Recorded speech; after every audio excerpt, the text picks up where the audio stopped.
They only have 1 day to catch food for the entire winter. Munka ice fishing in Yakutia. It's November now. Aryan and his family are getting ready to go traditional ice fishing known as Munha. Munha takes place every November, marking the final days before Yakutia's long and brutally cold winter begins. How do people move here to begin with if it's that devastating that for the months of November through March, you can't catch anything? The ice is so thick you can't ice fish. There's no animals anywhere. You can't have crops. There's no greenhouses.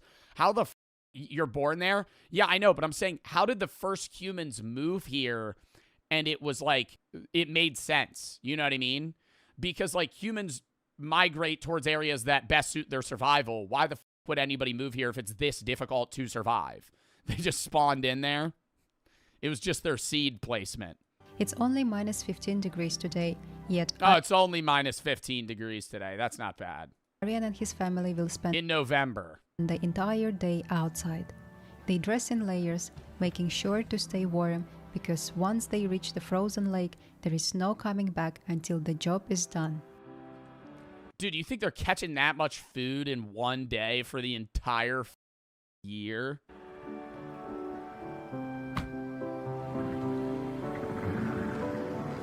No, that's what I'm saying, dude. They're gonna be out there for 20 hours.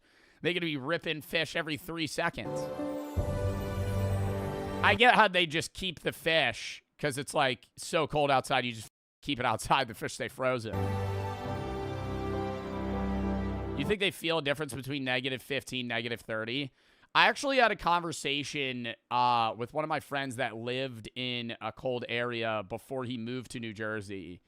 And it wasn't this cold, but he did say the difference between like 0 to 10 and like -15 is drastic. It's like you instantly, the way he described it to me was that when you walk outside in like 0 to 10, it's just cold as fuck. But when it's like -15, -20, your clothes start freezing. Like, everything gets stiff the second you walk outside. And so, like, you notice maybe the coldness isn't as bad or isn't, like, that big of a deal. But it's like you can't move well.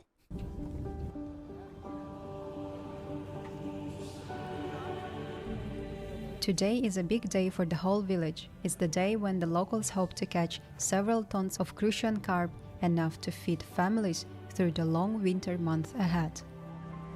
Bro, they're outside like it's a regular fucking Tuesday in the winter. Enough to Are they not? How do they not get frostbite? It's -15. Their entire fucking head is out. Feed families through the long winter months ahead. Like, the kids all wearing the beanies and, like, they're covering their mouths and shit. Like, I'm like, okay, that makes sense. It's -15 degrees Celsius. Isn't that even worse in Fahrenheit? Oh, no, that's 5 degrees Fahrenheit. Okay, that's not that bad. That's bad. It's not that, but it's bad for November. Fishing begins, the leader and most experienced fisherman performs an ancient ritual feeding the spirits of the forest, waters, and hunters. -15 is not that bad. Bro, what? What temperature in Fahrenheit would you say is cold? I mean, I would say like 40 degrees is cold, but like what I would be like, if for me to walk outside and go, oh, fuck, I feel like it'd be like 20. 20 and windy.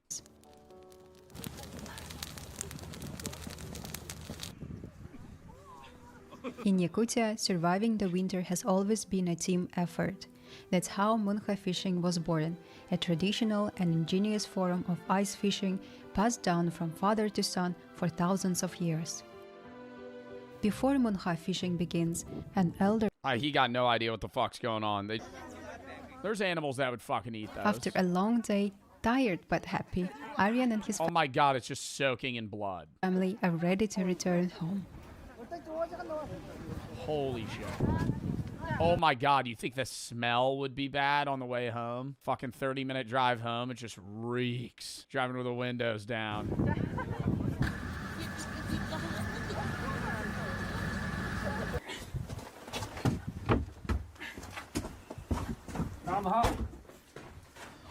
Oh, yeah, no, they just got a... Whoa. Is that a moose?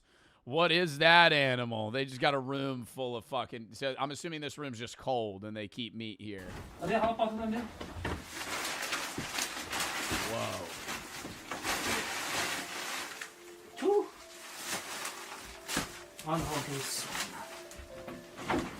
Are they still alive?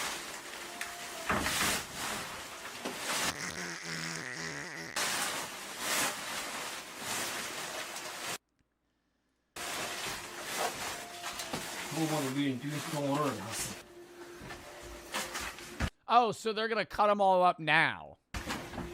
Then freeze the meat.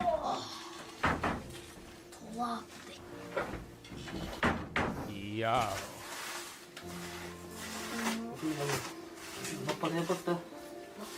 Did one of them explode in the bag?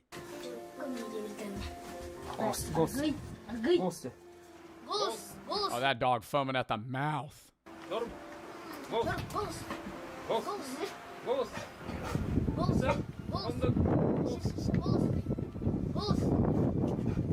Oh. Part wolf? You think those are wolf dogs? I think they're just big ass dogs.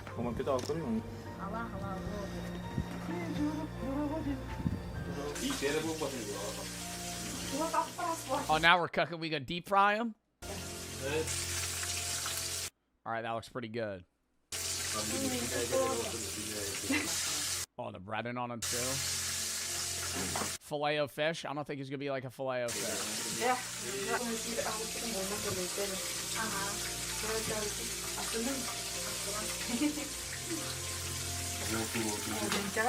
You think they drink snow water, or is that like contaminated? Bro, that one's moving! The death throes.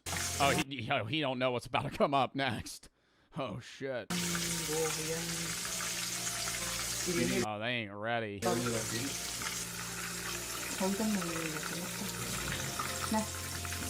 Yeah, they probably boil it.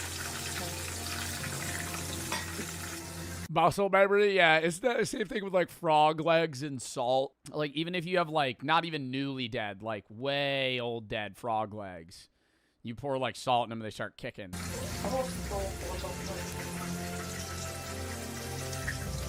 I can't get past the one thing that I'll say. It's like, I don't think it's gross or anything. I think it's just how I was raised, and like most people in the United States, I guess. I can't eat a fish if the head's still on it. You could give me like the body of the fish and I'll like pick at it and eat it. But like if I'm staring that motherfucker down, I'm not eating that.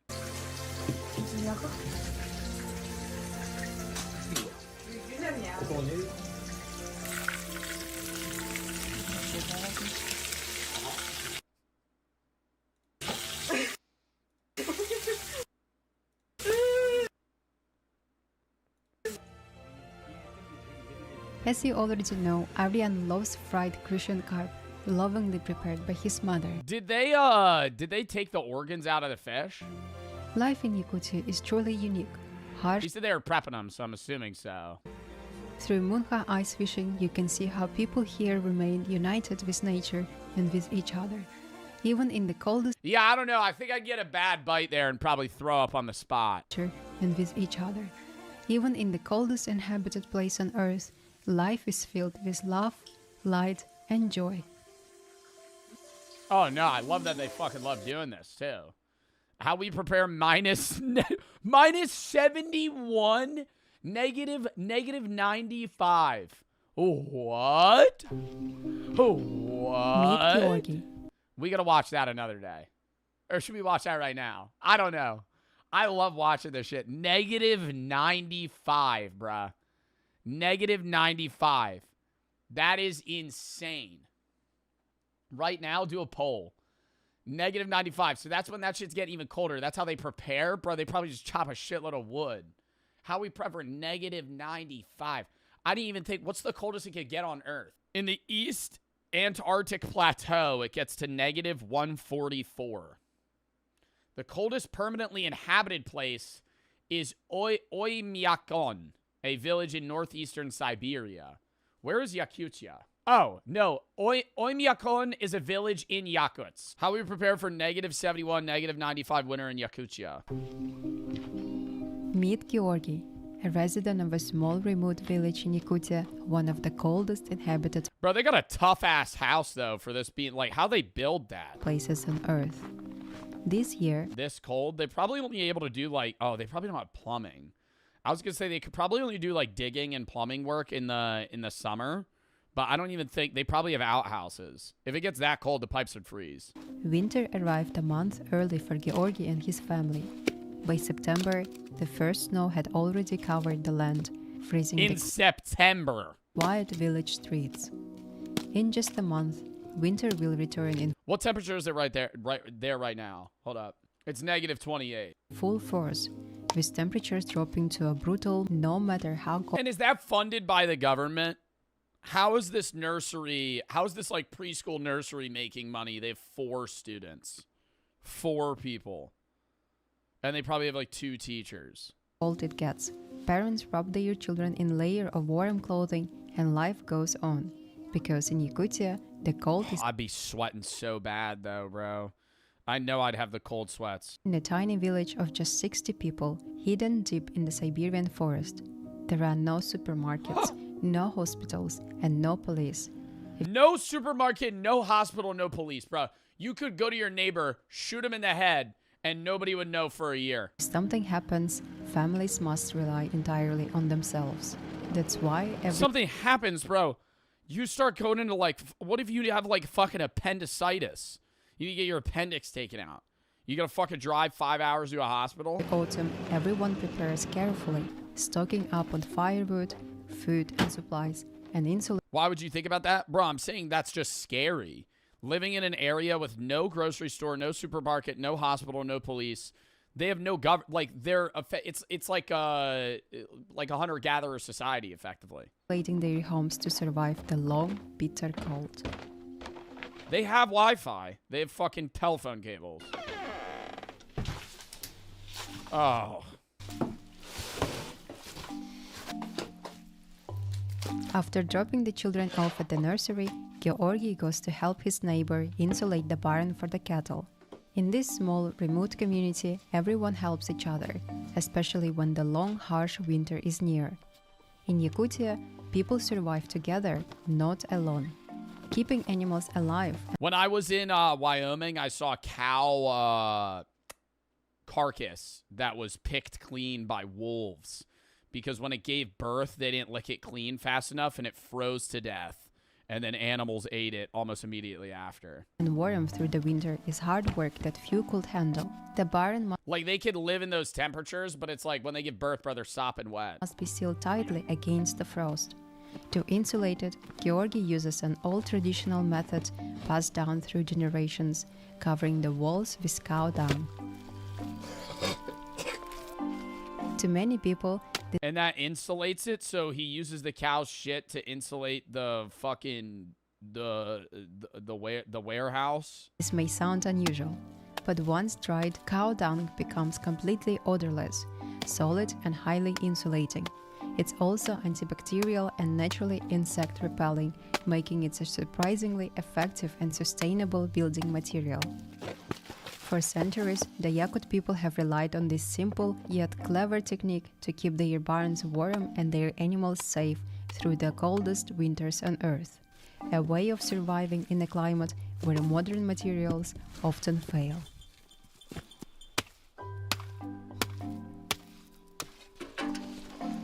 Bro, I mean, he's just got to paint it on very casually, though. Like, there's no, like, building plans. He's just kind of smearing shit on the walls. Like, is it all just eyeballing it? Oh.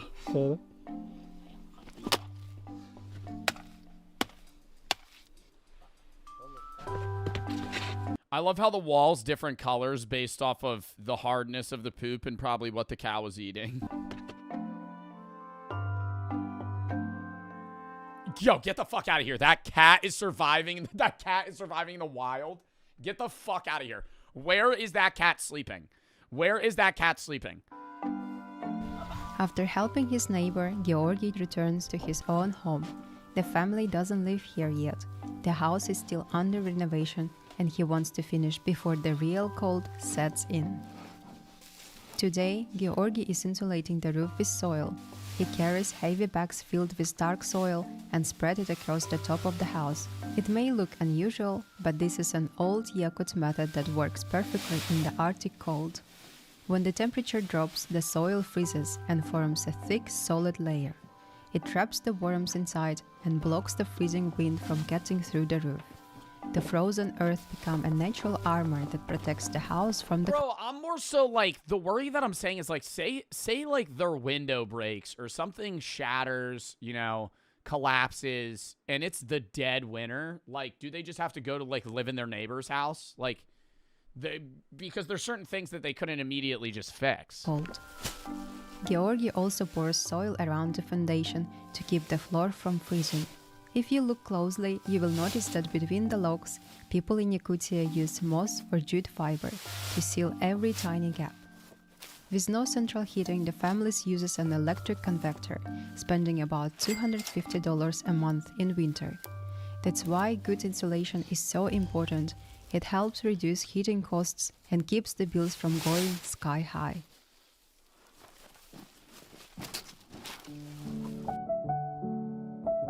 God, this is like such a beautiful place, though. Look, like there's nobody near them, man. They literally live in the middle of nowhere.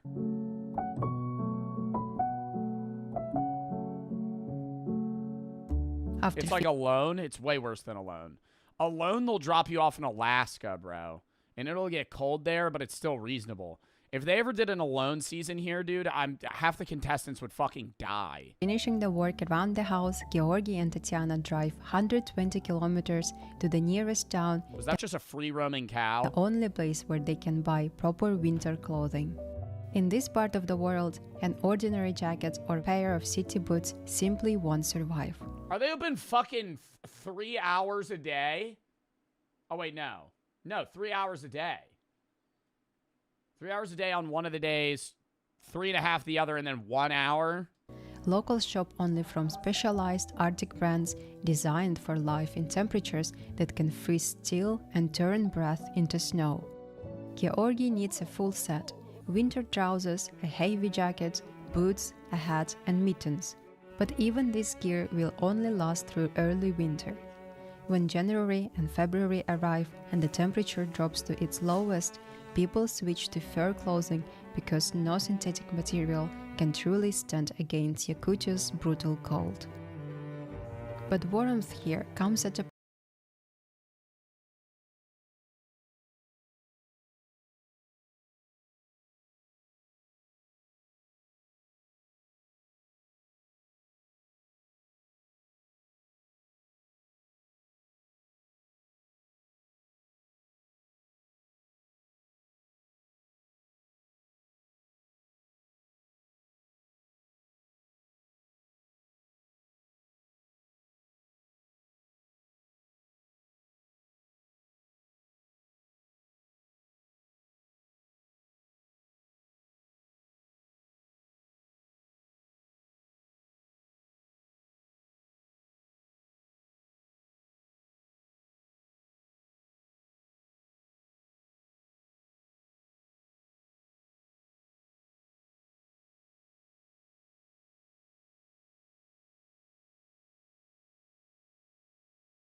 Pronto.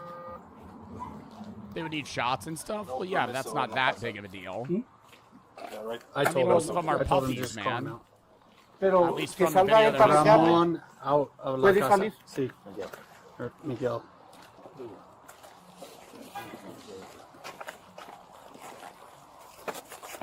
Le dije que le iba a hablar por él. ¿Te puedo llamar? What? Who's going to pay for those shots? The people that adopt? Do the people that adopt the dog? I don't know. Does the shelter pay for them? Call? Sí. Okay. Miguel. Miguel.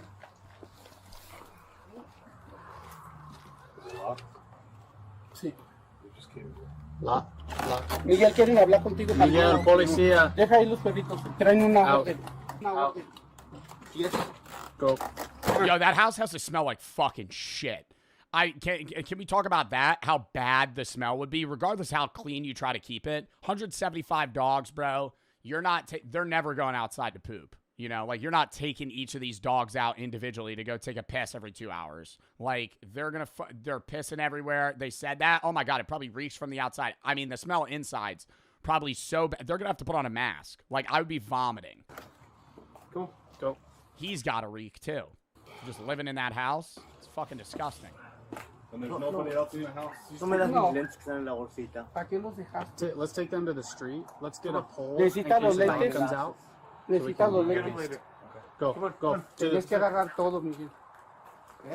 Tenías que agarrar tus cosas. Before we open the door. Yeah, bro, they can't literally worry. I mean, the amount of the dogs are gonna start flooding out. Like, they're waiting to fucking leave. Let's get like a dog pole. ¿Puedo hablar con usted? Oh my God, wait. Sorry.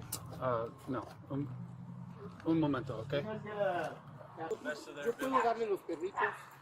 Yo se los puedo dar. He's going to come translate here when he gets Oiga. done with this call. But the warrants Oiga. have been approved, so Yo puedo dárselo. Think we'll open the door. I would just catch him as we move. We'll just hold cover on the door, and then any dog that comes out is.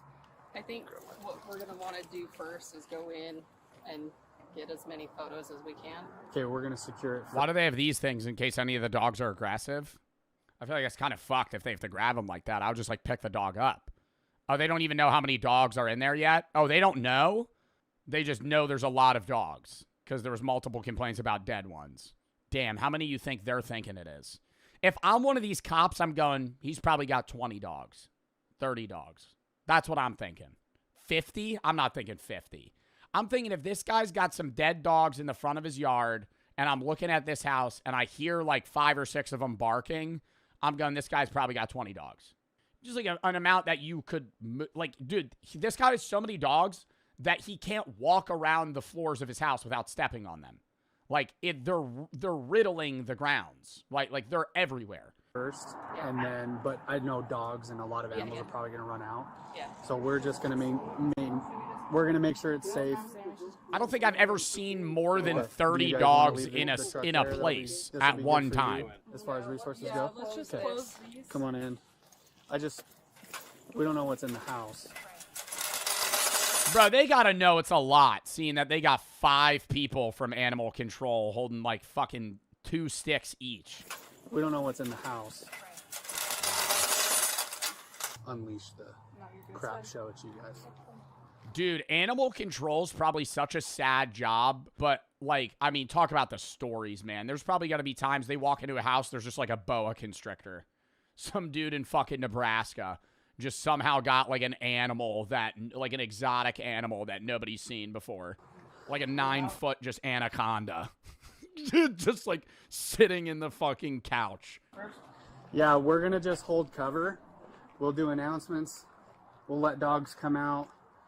And then we'll do our best to just secure as many dogs as we can, or animals that are just inevitably going to run at us with them. But we need to just hold cover on the door. You cool with that? Do you not want to clear? The fuck did Nebraska do? Nothing. But it wouldn't be really shocking if you heard that somebody in Miami had an anaconda. First, just in case there's anybody in there?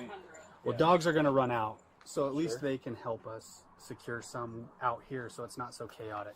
You know what I'm saying? Yeah. So everything that I heard were small. Okay, cool. So no like... Take them if you need to. Okay. Yo, this door literally looks like it's straight out of like Rust, bro. This doesn't even look like a door anymore. It looks like it's just been boarded up like multiple times. It's fallen apart and been re-put together. It's aesthetic. That's not an aesthetic. That is pieces of plywood that are nailed to that door. Oh my God. I'm not trying to laugh because I know it's sad, but like that is the jump scare of a fucking lifetime. They crack the door open. There's already 8 dogs at the door. Holy shit. Ogden City Police! Search warrant! Come to the door! Yeah, they're all from they're all going to be the same breed. There's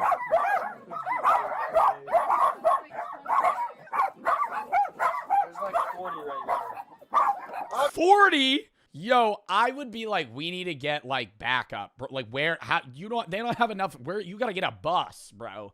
The amount of dogs that are in this fucking house. What is animal control doing with some fuck-ass van? You know, and like 10 cages. Like, that's not... City Police! If you're inside, make yourself known. We have a search warrant. I was expecting like... I don't know. The small dogs makes it less concerning. I would be nervous... Oh, wait, we're going to hear this guy's guess. I would be nervous if I walked in and they were like Rottweilers. Like, that'd be scary. Pit bulls, dude. Like untrained pit bulls. That's what that guy said. Just keep going so we can push in. Yeah, big ass dogs, bro. That'd be scary as fuck. Oh my God. OPD, if you're in here, make yourself known. Holy shit. Is that his bed?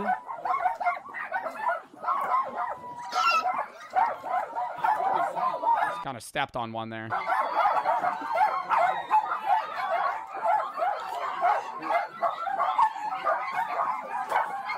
Hey, Timo. Bro, they're like sleeping in literally opened cardboard boxes. You want to back out? Oh, he's a regular hoarder as well. He just has trash everywhere. You want to mask up? Oh, because it stinks? It's bad, dude. Like Ammonia. our masks? Yes.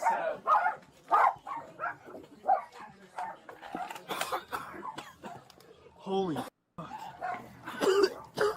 Oh, God, are they going to throw up? See, I knew that shit smelled bad, bro. It's got to smell like fucking poop. Poop and piss. And there's like probably a weird humidity in there. Oh, God. That is... My eyes burn. Dude, the ammonia is not... Man, I don't know. Whenever I see these videos, I feel like I'd be fine. I'm not trying to be that guy that's always like, yo, I feel like I could handle that. But like, I don't know. I mean, how bad? You think it's that bad his eyes are burning like pepper spray? I feel like I'd walk in there, I'd be like, it just smells like shit. No, you wouldn't? I don't know. Could you land a plane? Yeah, don't get into this conversation. I could land a puddle jumper. Yeah. I could land a small rotary plane. With guidance. If the guy's telling me what to do. good, bro. We have hazmat suits in our trucks. Oh, no. You guys might need them. Well, we are, but You definitely. That's what we need. You want your gas mask? We're gonna get our masks. I mean, it's never zero. It's never zero. Oh my gosh. Grab your mask. Grab your mask. I just want to make it fast, and I don't want to go slow.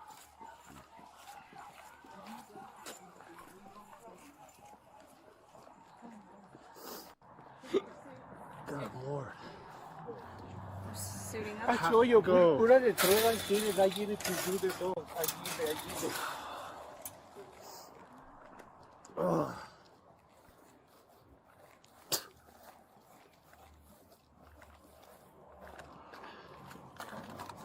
This is Utah. Un momento. A literal gas mask. There's no way it's that bad. You think the ammonia is that bad that they have to fucking wear a literal gas mask for like tear gas? Dude, that's unbearable. It was burning my eyes. Yeah. All right, I'm gonna go in as far as I can, bro. I ain't gonna face you. Bro's gonna have to take 9 showers when he gets home. Oh, Smelling salts is just ammonia. That's some crazy crap, dude. Okay, we're gonna go fast. Quick, let's go. Well,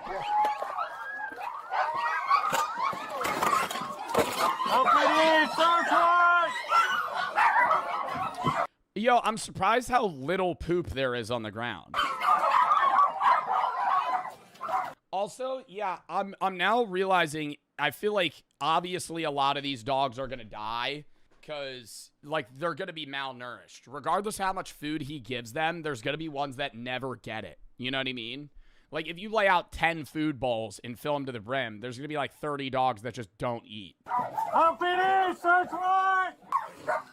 OPD,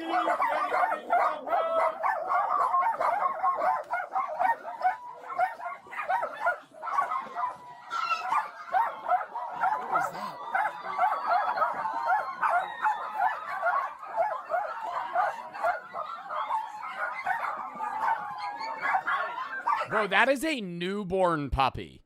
Right there is a new... That dog is probably like 2 months old. 3 months old.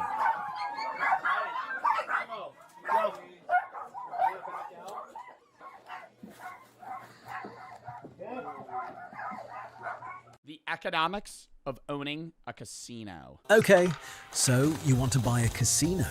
Find a building, hire the dealers, watch the chips come in. But here's the strange part. A casino is the only legal business in the world where math guarantees you a profit on every single dollar that walks through the door. And it's Not if I put it all on black and I hit and walk out. That won't happen, though. If I put it all on black hit, I'm not walking out. Let it ride! And then it hits fucking red. also the business where Then it's 00 green. the smartest, richest operators on the planet keep going bankrupt anyway. By the end of this video, you'll know exactly. Well, other casinos go bankrupt because the competition is so high. It's not because the casinos are losing money to the players. Like, even if you lose money to one player, even if you lose $1 million to one player as a Vegas casino, you have so many other customers. It's just like the competition's so crazy, and so much of gambling now happens online rather than in person that I think a lot of the successful 80s and 90s casinos just don't exist anymore because a lot of people just gamble online. And then and I just think prediction markets just fucking took an axe to a lot of casinos, man. People bet on Kalshi and like Polymarket so much. How that's possible, how casinos actually make money on the inside, why having a mathematical edge on every bet still isn't enough to guarantee a profit, and why a casino isn't really the business most people think it is. Yo, oh my god, oh my god. Oh, respectfully, what the fuck do you know? What the fuck does bro know? I go to casinos constantly, and I've witnessed a lot of that. I look into like casino earnings. I watch a lot of casino videos.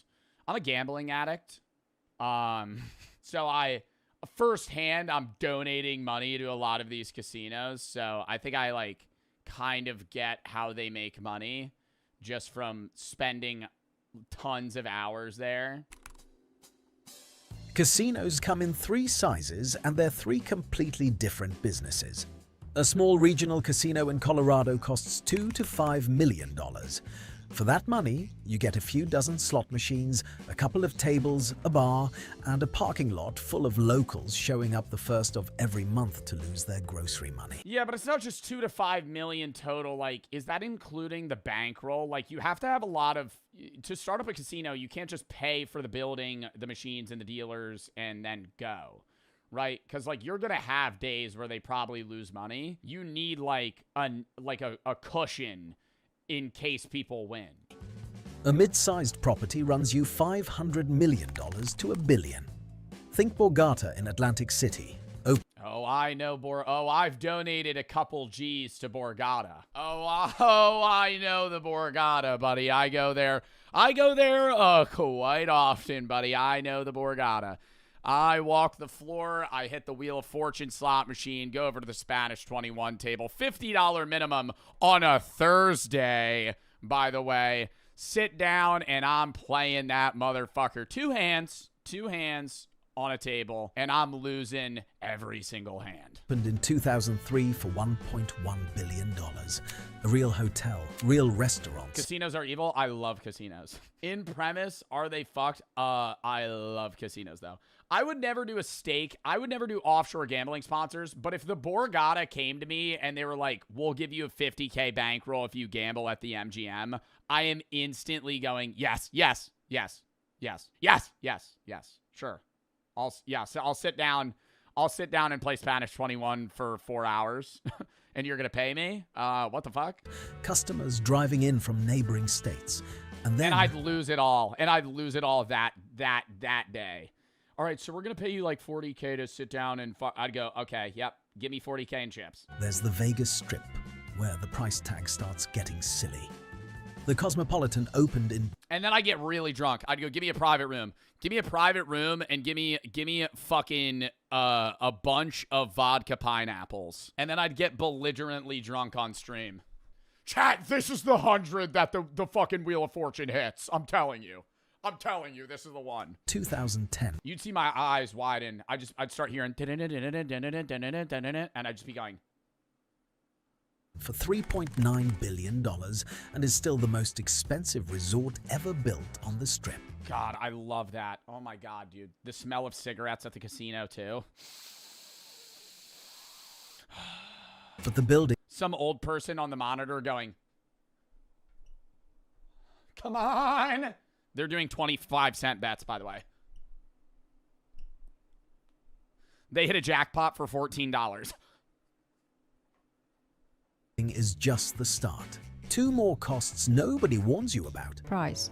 A full fur outfit can cost up to $5,000 per person, and locals often save for years to afford one.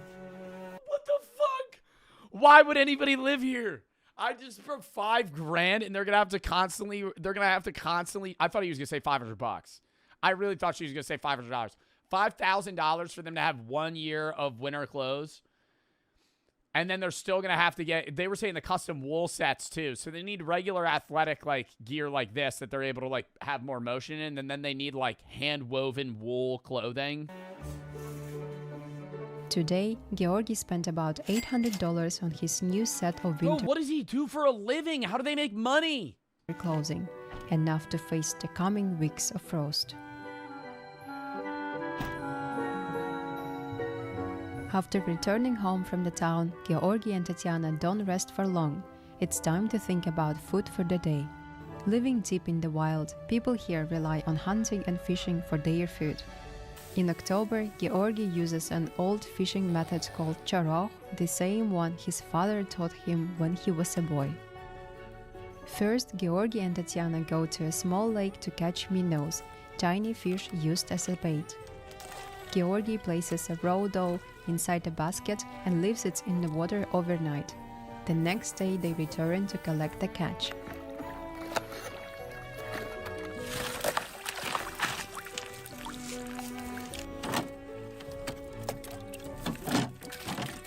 Then they drive to the river. Georgi drills several holes in the ice and gently threads the live minnows onto a line, lowering them back under the ice. I really don't get how they make money because it seems like a lot of the stuff that they do for themselves is like self-provided survivalist work. So I'm like, how are they getting $800 to pay for this? Because like it looks like they chop their own wood, they get their own food, they get their own water. Then they wait. During the cold Yakut nights, Bearbat, a fish that hides deep in the river, comes out The daycare, yeah, the profitable daycare with 4 people. to hunt. If they are lucky, by morning it takes the bait. On the third day, Tatiana and Georgi return to the river, hoping for a catch. This ancient method takes time, patience, and a lot of hard work. Oh, Bartol, let him house the Bartol. Oh!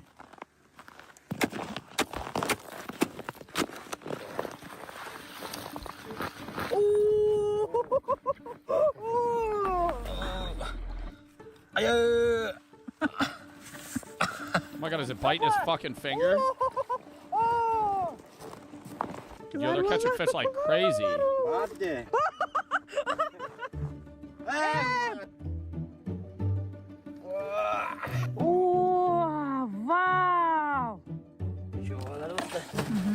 Yo, they're already frozen solid. After 3 days of effort, they catch 6 burbats. Tired but happy, they return home with food for the week, a gift from Mother Nature herself. They just had snow on them? Oh. I thought they were rock solid.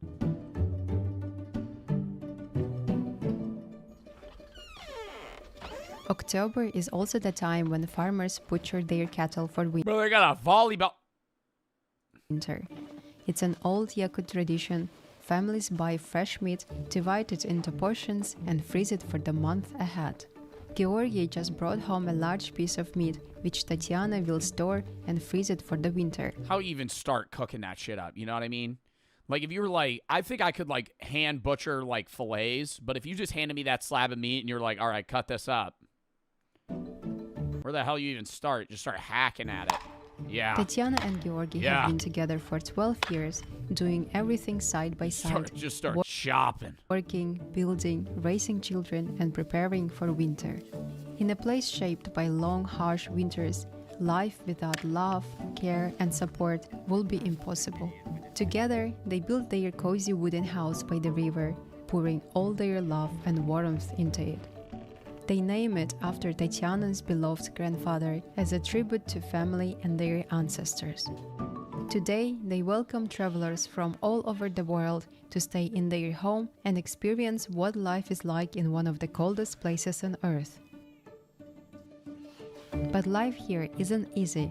Living in such an extreme climate means facing challenges every single day, even something as simple as food. In this frozen land, fresh fruits and vegetables are in business. Economic factors too, dude. Like when you have to factor in like political aspects of the world to know whether or not your casino is going to make money. Like casinos churned during COVID, dude.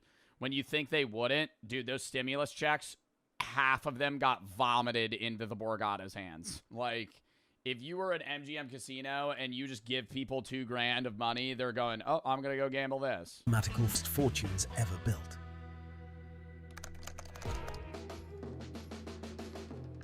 Time to pull it all together and answer the actual question. How much money do you make if you do this right? 2 scenarios. A lot. Real numbers. Scenario 1, $5 million in Colorado. A small regional casino. Annual gaming revenue, about $10 million. After all operational costs, your real profit is around $2 million a year. Payback, 3 years. Not glamorous, recession-resistant. The most boring American business. Yeah, it's like guaranteed money almost. With the word casino in it. Scenario 2, $1 billion in Las Vegas, a full strip resort. 2,000 hotel rooms, 100 tables, 3,000 slot machines. Annual revenue, $900 million. And here's a fun fact most people miss. I would never want to own a casino, though, bro. Because, like, as somebody that gambles, I wouldn't want to be mad when somebody wins, you know? Like, if I owned a small-town Colorado casino and somebody won $100,000, I'd be like, oh, fuck. Like, that's your money that now you have to pay. American history. Oh, my God, dude, just ripping casinos. His company, Las Vegas Sands, makes around $32 Don't casinos own like half of the NBA teams now? million in revenue every single day. More than the entire annual revenue of most US casinos combined. So if you do decide to buy a casino, just remember the most important rule of this business. The house always wins. Damn, dude, that is a fucking crazy thing. That video is awesome. But no, yeah, it's not half of NBA teams, but casinos are buying out a lot of gambling companies just because it's more profitable to do so.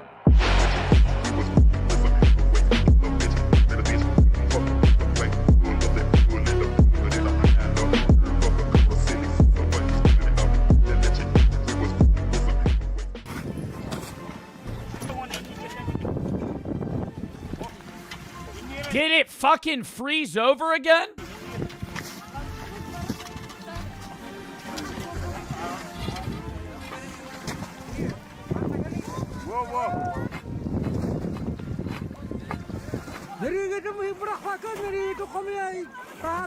They dig 2 holes? I know, but they already did that. Because they already have the net set When up. it's I think they're finally pulling it time to out. pull up the net, Oh my god, the big reveal. everything falls silent. Time Okay, wait, let's take our guesses. Do we think it's going to be small fish or big fish? I think they're going to be like this big.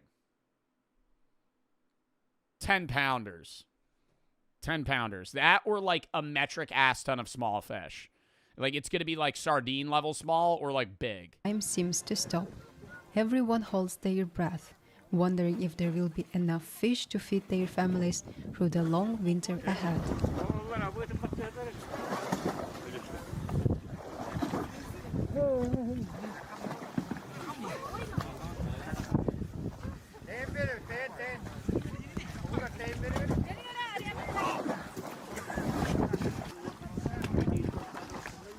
Yo, imagine there's nothing.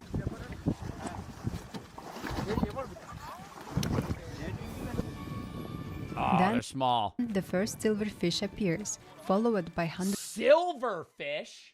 more. Oh my god, yo, I respect that survival. I use silverfish as bait fish. I'm almost sure silverfish. What are the bait fish in Florida? Are those pinfish? No, those are pinfish. What are silverfish? Cheer rises Holy shit, they have a lot of them. across the lake. This year, That is so. I did not think they were gonna catch that many, bro. That's got to be 1,000. You think that would cover their whole town for the year, though? Or not the year? It'd be like what, 4 months? Man, what a way to die too. Just sitting there.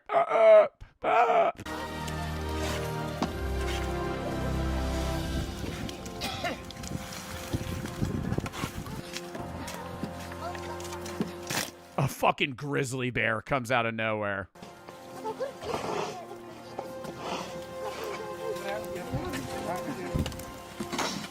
Oh my god, they're still pouring more fish.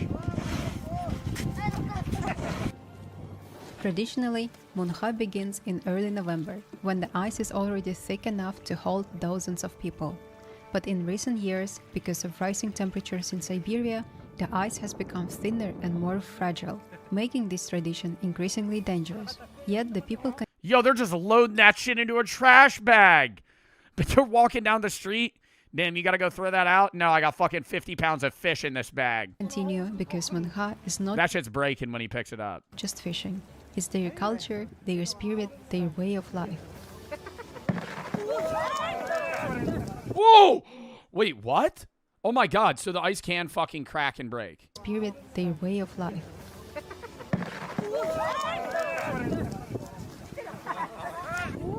During the long Arctic winters, the ice grows so thick that oxygen can't reach the water. Without it, many fish would suffocate, so villagers catch them before that, gathering food while helping the lake stay in balance. When the catch is finally pulled out, the fish are equally shared among all participants, and also with neighbors who could not take part. To protect nature, they never fish in the same lake for the next 3 years, allowing the ecosystem to restore its balance.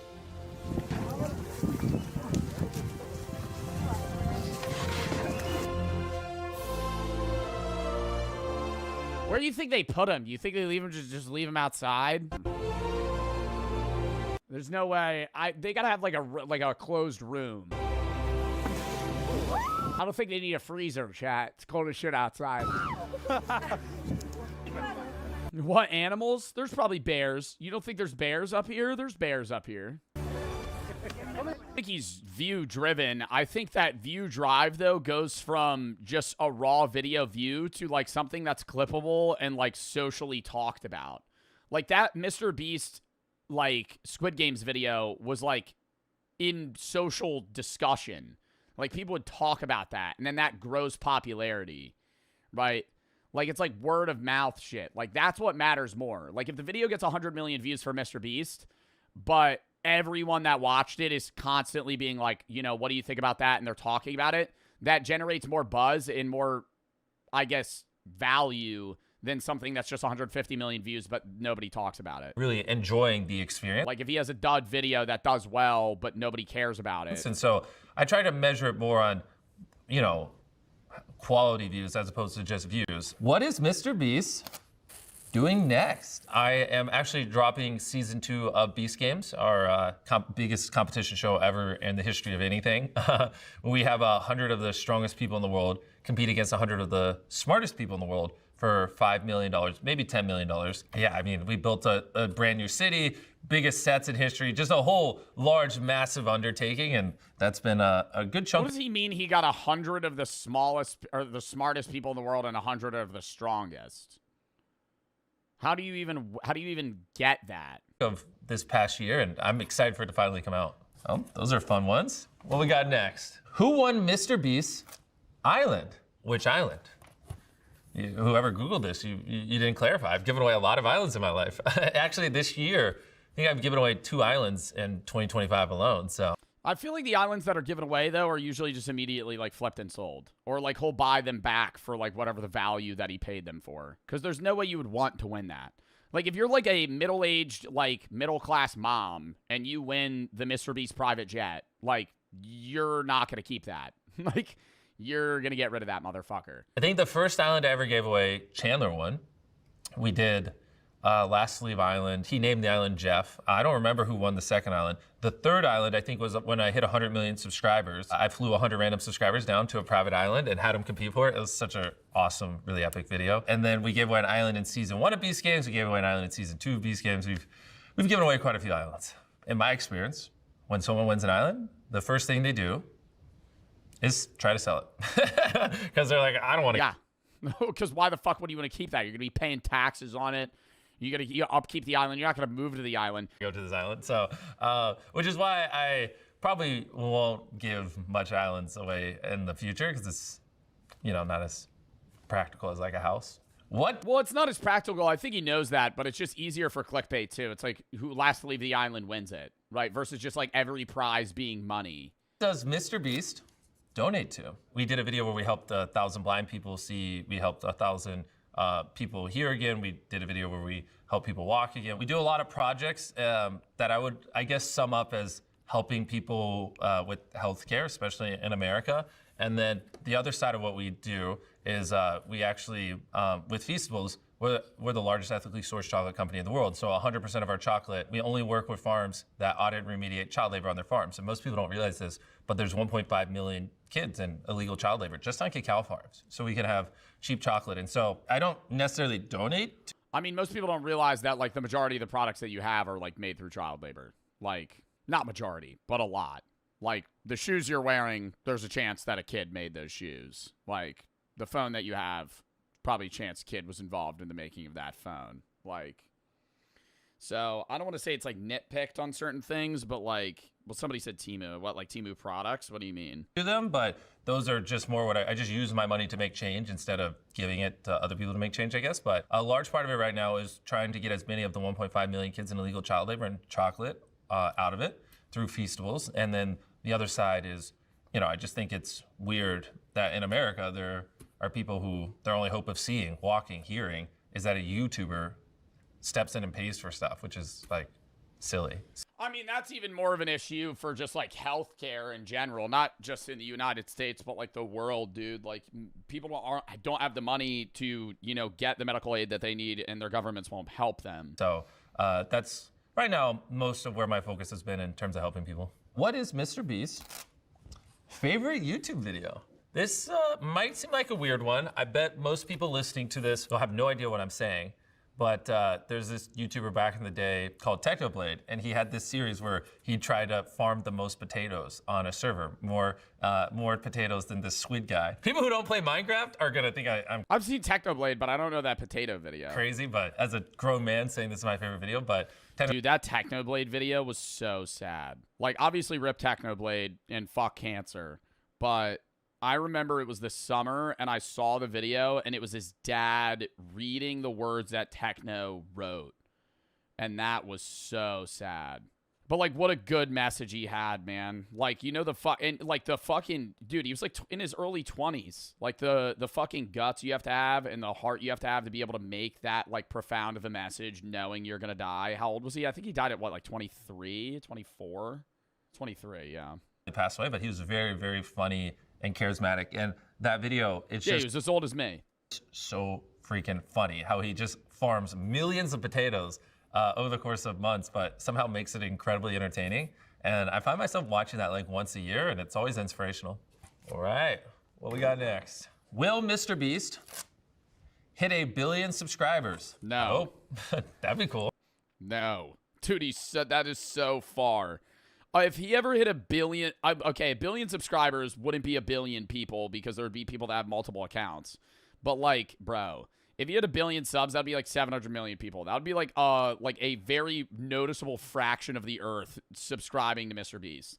Probably eventually.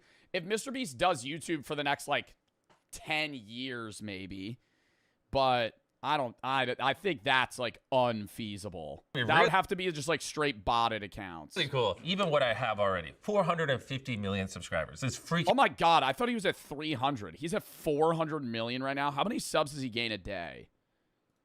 Or a month? Let me check his social blade. He gains 6 million subs a month. So that's 72 million a year.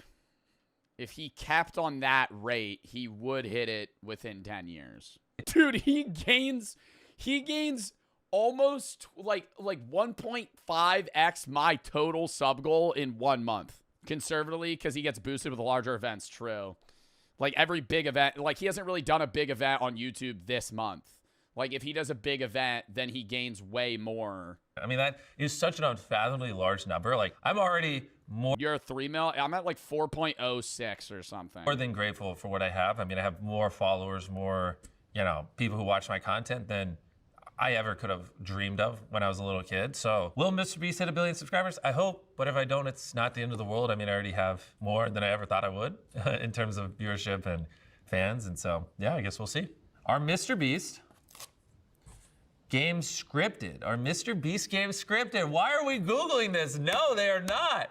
Oh my gosh, I spend so many millions of dollars to make my videos where I don't have to do that kind of stuff where, all right, here, brace yourselves. Here's the deal. In most giant competition shows, what they would do is, like, if you're a contestant, most shows would... They're not scripted, but they kind of want it to go a certain way. Does that make sense?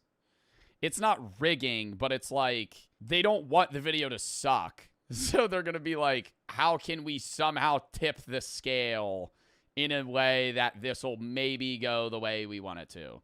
But I mean, there's instances where it's like obviously unscripted. Like even for the Prime show, like when that girl ran off after he was explaining the rules and he didn't give her another try and was like, sorry, your team's out. Like that's not scripted. Like that woman just fucked her whole team. Like... that girl just screwed everybody over, right? Like, it just happened. Like, that happens. Like, that's not like, oh, they paid that woman to do that. Like, that just happened. She got nothing for it. Have a camera guy or woman walk up to you and film you, and then a story producer stand behind the camera and be like, hey, we need you to say these lines, or you're kind of the villain, or you're the good guy, or whatever. They'd, you know, the camera guy would film you for 5-10 minutes, done. Go to the next person, next person. That's how they film it. What we do, like in Beast Games, for example, we had 1,000 contestants, more than any show in history, and we put a camera rolling 24/7 in front of all of them. Yeah, and it's so much more work, but they're combing through like thousands of hours of footage to then map it in a way that it is like movie-esque, and so it feels scripted. So they can just be themselves, right? Which is why we actually have the literal Guinness. Like, the majority of people get cut out. Like, you know how many people are probably in Mr. Beast videos, and they literally just fucking ramble for hours to the camera, and then none of it makes it onto the video? Because they're boring. Like, they didn't add what they thought would be good. Record for most cameras ever used in a single production. And the reason why shows don't do that is because I had to set up 1,000 cameras, which is millions of dollars. We actually broke the world record for most cables ran in a single production for cameras, which is millions of dollars. I just said, were you in a Mr. Beast vid? Yeah, one that never made it to his channel. Only like one in, it's like 1 in 4 videos this guy's holding is very unfair. That, dude, that is this like, is this one that's in play? This is an actual fucking spear. And it looks like a steel rod. That looks just somebody chucking that at your head. And then after that, the solar can start. Alright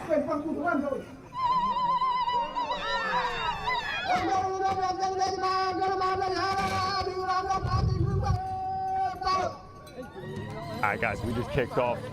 These guys did not waste time. Spears are flying already.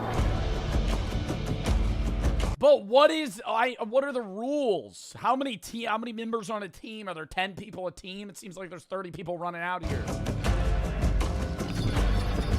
Oh fuck no.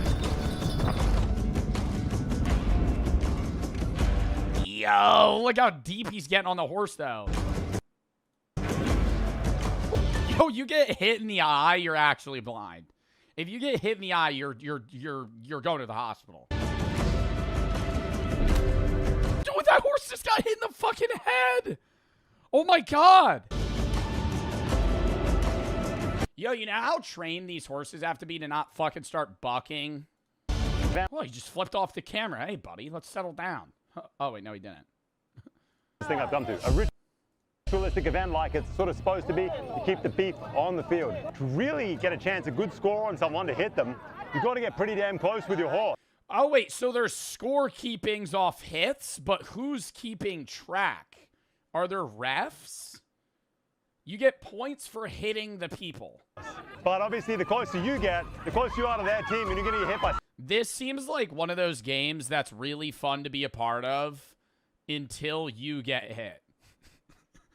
This is like when you're like a kid and you go paintballing for the first time and it's like super fun and then you get hit in like the throat with a paintball and you go, this sucks. This is no longer fun. Someone else. Riders circling in and out, giving a horse the break every now and then. They chew through as much beetle nut as they can get their hands Oh my god, I want to try beetle nut. I want to try beetle nut one time. on. And Every time I watch like foreign travel YouTubers, they're always like, the people here love beetle nut. smoking endless cigarettes, Indonesian style. Guys, those guys are eating some kind of like hardened tobacco or beetle nut. I've never seen anything like it. It's sort of like rolled up in this rope and compressed, whatever it is. And they just chew on it. Pretty impressive. So these are the kind of like... Yeah, this is where I'd get neck sick in the fucking Indonesia Sumba region. Some local hands me a black disc and just goes, chew it. Okay. I'm just vomiting in the corner. Oh my god, that's a full armored car. I have this in GTA. SWAT vehicles you'll see at all these events here. I mean, if you think a bunch of guys rocking around with machetes, throwing spears at each other, doesn't occasionally boil over into some pretty wild tribal violence, well, you don't know Indonesia. Night Shark, is that the name of the car? And so, you know, you gotta be prepared.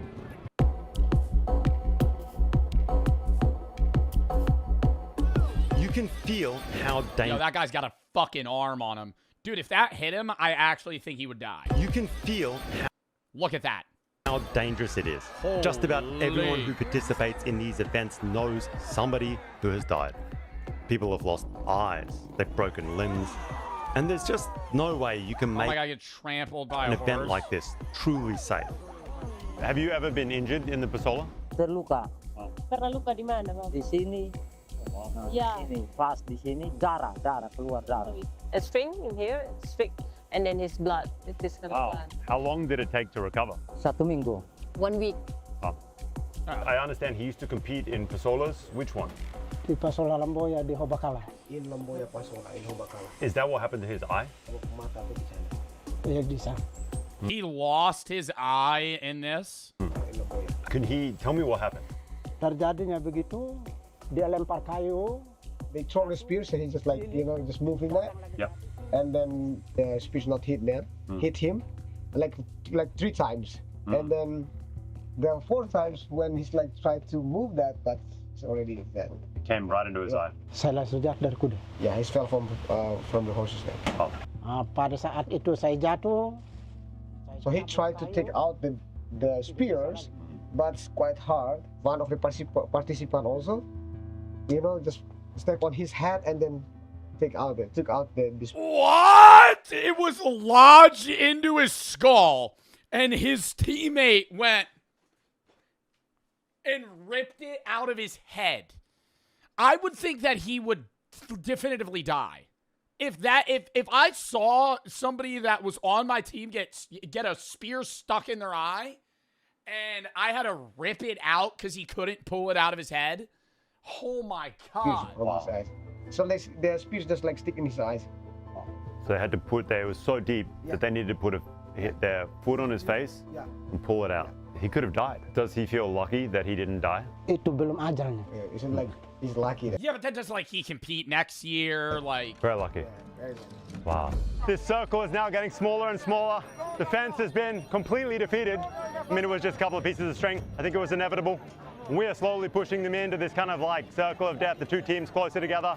More and more action. Harder and harder to avoid these spears. What? So as the game goes on, the crowd closes in. So it's like a Fortnite zone. Oh my god, dude! They're literally zone moving in, bro. They're making the circle smaller. And what starts out tame builds. Oh, that had to hurt so bad, dude. Like, even if it doesn't hit you straight on, like, you're getting hit in the head with a wooden stick. Full speed.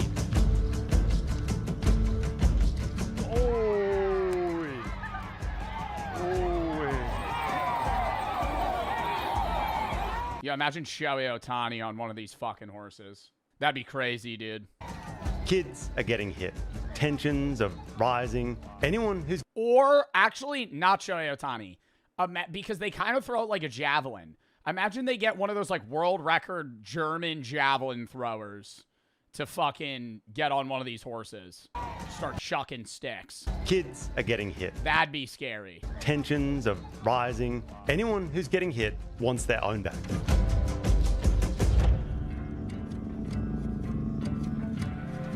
Like, what counts as a hit? Like, if it hits him sideways, that count as a hit?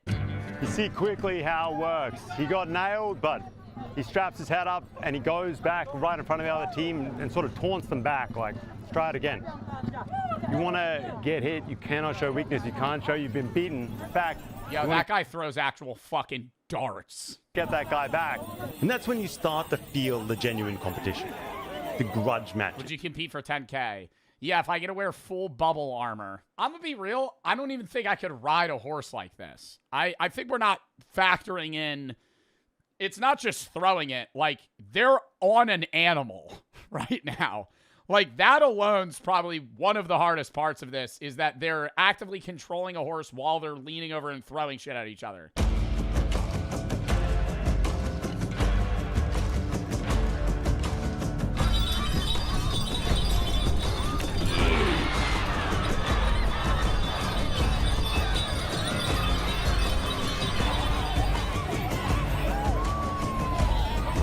Oh my god, imagine you catch it.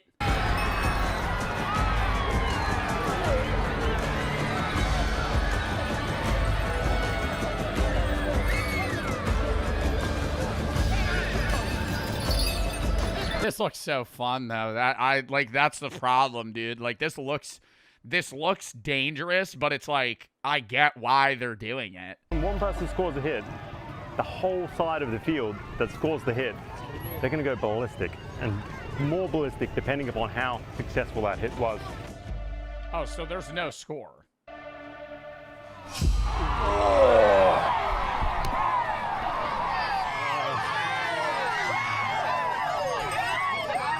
When you hit somebody with your spear, I see like people celebrate.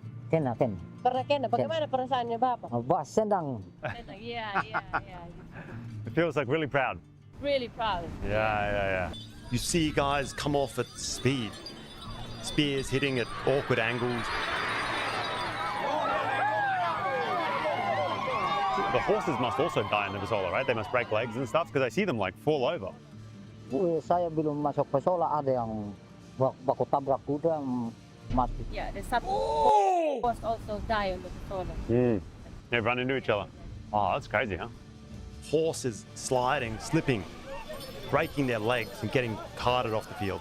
Don't worry. Oh, see, that's fucked, because then they gotta kill the horse. All that meat's getting used tonight. Are there particular riders that have beef against each other that are like looking for the Pasola to vent that anger? Memangnya Ada yang balas dendam dan Some, yeah, it's for revenge, but it's not the point. That's not the purpose of the Pasola. Was he ever able to hit the guy who did it back or not yet? Yeah, that's why he told it. Yeah. Still, he's trying. Still it. Saya mana salah itu tidak ada kuda. If you really like, if they have no horse, he's like, He's bummed out. He's disappointed. He's bummed out. I swear, guys, sometimes two people seem to hit each other, and it just sort of depends whose tribe shouts the loudest, cheers the loudest. It sort of like takes the win, if you get what I mean. Chat, how long do you think it would take you to learn how to be like a part of this and hold your own? I think if you gave me 3 months and every day I rode a horse, that would be the hardest part. Just learning how to ride a horse efficiently to where you could cut corners and not fall off. But it would be like 8 hours a day, every day. Oh! Oh my God! Tempers will flare, even at the more tame events, the villages that don't have massive disputes going on outside of the field. Do they worry that it's like breaking down too much?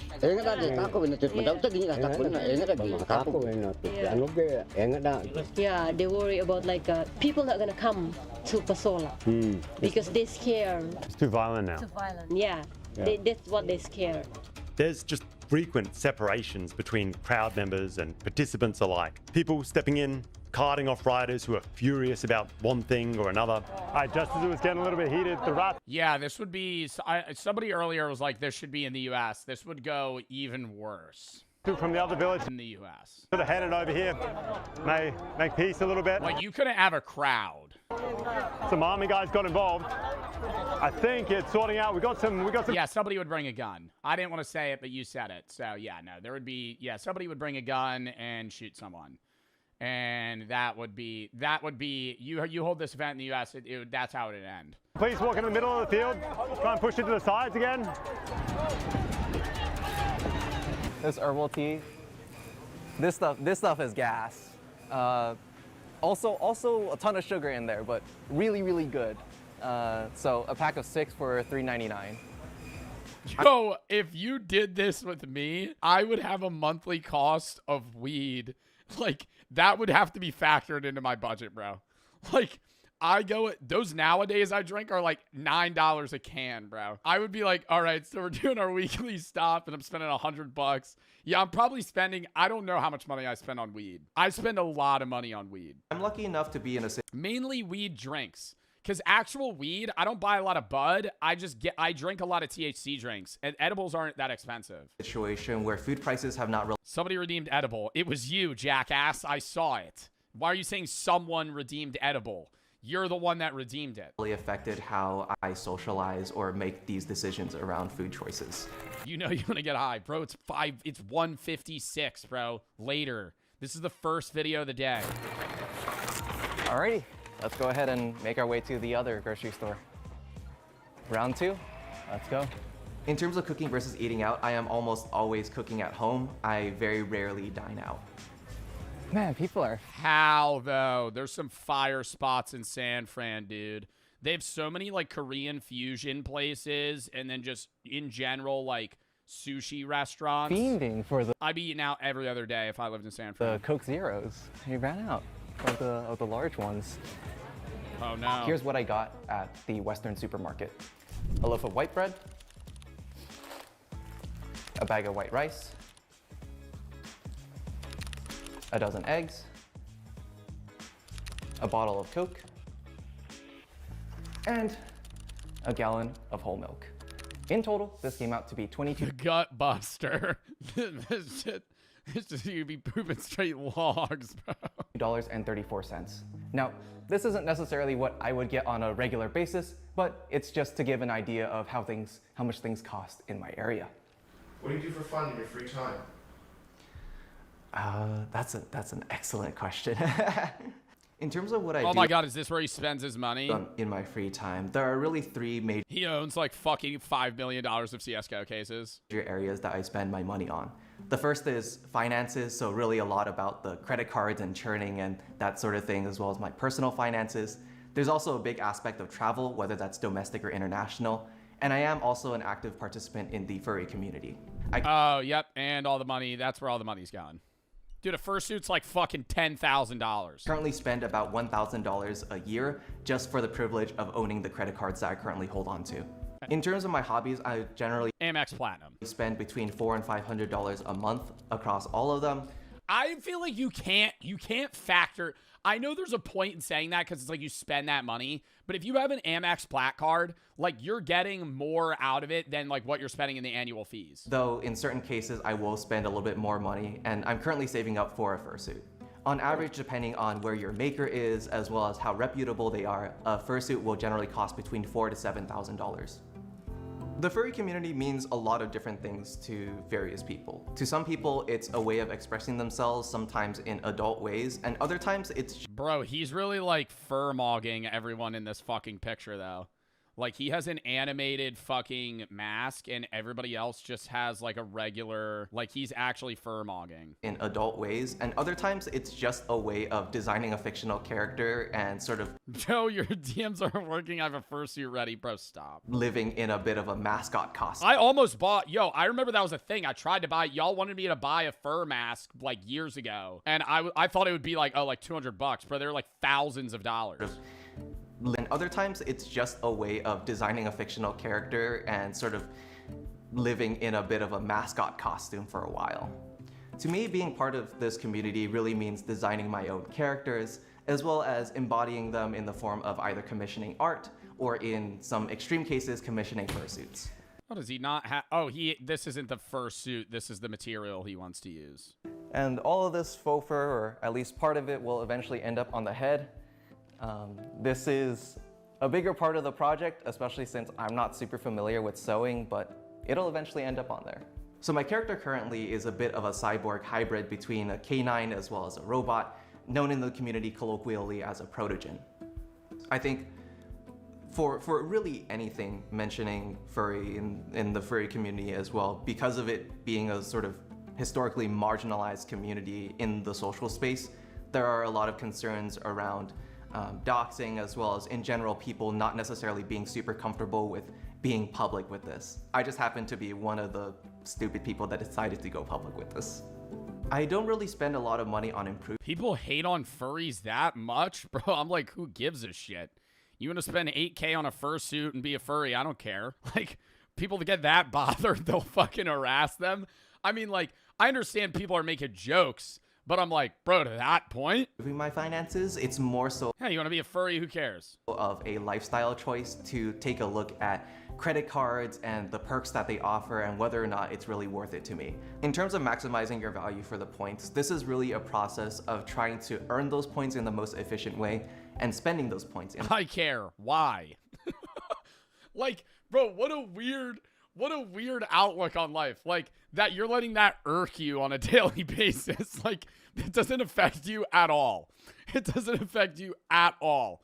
Like, people want to be furries, that's fine. The most efficient way. They're creepy. Bro, you don't know the difference between people that are furries and people that fetishize fursuits. People that are furries aren't doing it because they're sexually attracted to the idea of being a furry. They just like being furries, right? Like, they like having a fursona. Like, that's different. Generally, in terms of earning, you're going to be getting those from sign-up bonuses rather than everyday. My kid, though? Bro, if I had a kid and he wanted to be a furry, I'm not paying for his fucking fursuit, but I'll say, hey, man, you want to save up $7,000 to buy a fursuit? It's on you. They spend, and in terms... I'd be like, I'll get you a car, right? Do I think they're overpriced as fuck? Yeah, dude, $7,000? Holy shit. But, like... I'm not going to judge it. In terms of actually cashing in those points, you're going to be trying to look for value where, say, maybe a business class ticket might be $5,000, but only $2,500 worth of points. I was fortunate enough to grow up in a household where my mother was very financially literate, and she was actually the one that got me interested in credit cards and churning in the first place. The most recent trip that I did was to Southeast Asia, so Singapore as well as Malaysia. I was fortunate enough to bring my dad along as well as my sister. That's very sweet. He brings his family. I have health insurance provided by my employer. I am currently paying for a high deductible plan, and I spend about $17 per month. I currently do not have any recurring healthcare costs. I don't have dental insurance. In terms of staying fit, my apartment has a gym, but in case I'm lazy... Still. And I think about that, I'm like, I just pay out of pocket. But I just don't have dental insurance. To do that, I also do bodyweight fitness, and for cardio... I've never had dental insurance. I swear. I've never had dental insurance. I have health insurance. I don't have dental insurance. And aerobics, I do dancing. One of the big parts about the furry conventions as well are the raves that happen in person. And there are some people there that know how to dance.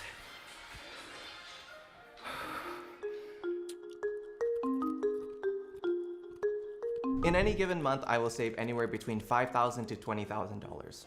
In terms of that large range, it really depends on whether or not my 401k is maxed out, whether or not I have any stock Oh, that's why he's maxing. He's doing the most he's able to do.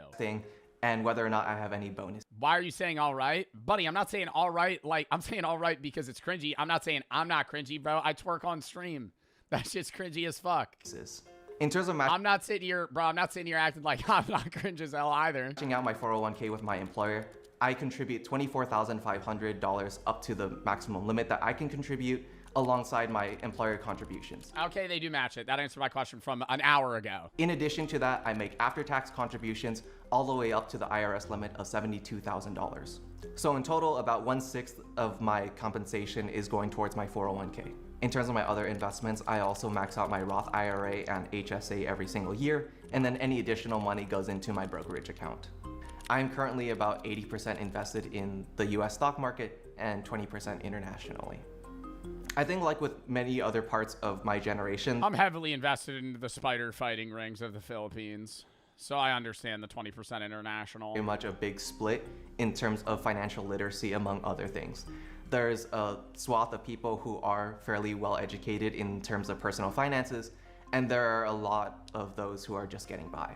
I view personal finance in a very similar way as I do personal fitness. A lot of the core concepts are fairly simple, but it doesn't mean that it's easy to follow, and there are a lot of traps along the way. I'm aiming to retire by the age of 30, in which case I'll need about $1.6 million to do so. In terms of why I decided to start pursuing the path of financial independence and retiring early, I wanted to build a life for myself where I wouldn't have Dude, that's crazy. He's going to retire when he's 30. Have to work for money. Bro, but he retires at 30. The majority of his investments are going to be in long-term retirement funds that he wouldn't be able to touch for 29 and a half years after he turns 30, unless he takes a heavy hit.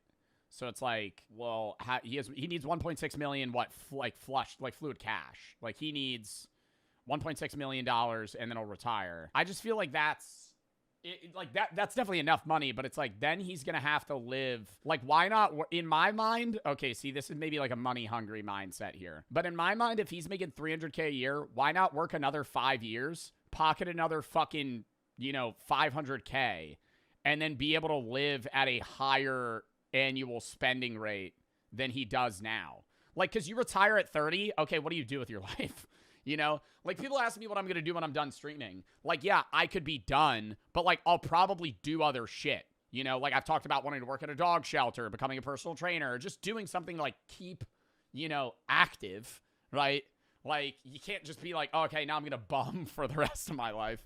Travel? Bro, but traveling is expensive. If he has $1.6 million and he's going to travel for the rest of his life, he'll run out of that. Seriously. Like, if you have $1.6 million, he has all of his income just comes from his investments, and he can't touch his retirement fund for 30 years, and he's traveling all the time. Like, say he's taking 6-7 trips a year. Didn't even mean to do the 6-7 joke, sorry. Say he's taking 6-7 trips a year that cost like $6,000 a piece, $8K a piece. It's like, that's going to fucking add up, coupled with your other living expenses, his rent, that's $30K a year. Like, you're going to run out of money. And you get a girlfriend or a wife or a significant other, you end up having kids at some point, which he mentioned. Like, you're not going to be able to support them in that way. All the way up until 65. There's a lot of moving parts unless you live extremely frugally. Comes to retirement planning, and even establishing a goal number is a bit of a moving goalpost in general. You're not wrong. Well, I'm saying it's like, dude, the average cost of like raising a kid to like 18 is like $300,000 or some shit. So you have 2 kids and another person that's in your life, and you're traveling and living in an expensive city. Like, $1.6 million is a lot, but if you're not handling that money well, like, you're going to bleed, right? It's like, you're fine for years, but like, if you're not investing that in a way that's going to long last and you're still spending, like, if you give somebody $1 million, they can retire, yes, but they're not going to be able to retire living in an apartment that costs $40K a year and owning 2 cars and fucking traveling, right? Like, you're going to have to retire in a more frugal way, living in a cheaper area like West Virginia or somewhere in the more middle of the United States. Like, you can't live in a big city. The rule of thumb in the community is to multiply your expenses by 25, or otherwise known as the 4% rule. Not financial advice. Yeah, not financial advice. And if you're retiring earlier than, say, around 40 or so, you might want to add some leeway to that. And so my budget is a little bit greater than the actual 4% rule. There's a lot of different projections. It's good that he's doing that. I just think it's like he's looking at it at the perspective of me, right? And you have to factor in, fuck, what if I have kids? That's the biggest thing in my mind. What if I have kids? What if I have a significant other that also isn't working, right? In terms of how much I'm going to be contributing in the future, as well as how the stock market is going to do over that course of time. I have way too many sheets in this, so it's really what you're going to retire from is really based off of how much you plan on spending a year. Like, he had like 64K annual expenses, which works, right? But if you want to retire, like, that's why I'm just like, fuck, man. And I know maybe that's like more a materialistic way, but I'm like, if you're making a salary of $300,000 a year, if he works till he's like 35, 40, then he could have an annual spend of like 150K.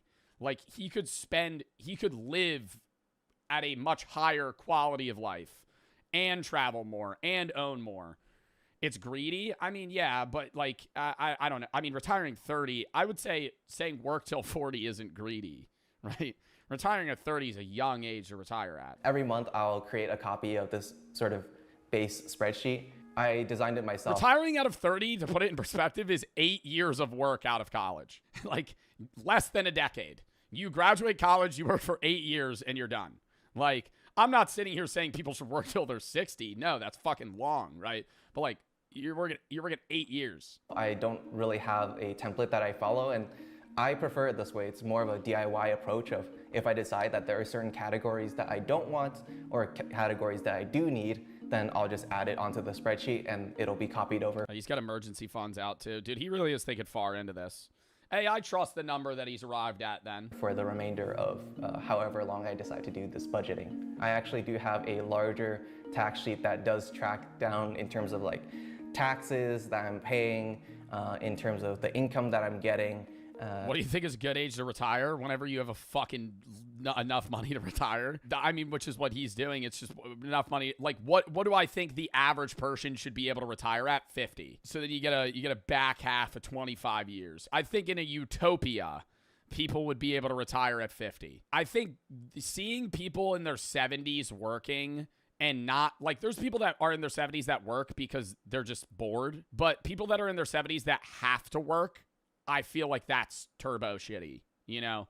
Like, having to see somebody, like, work at a fucking grocery store at 70 because they don't have money, I'm like, oh, that's sad, you know?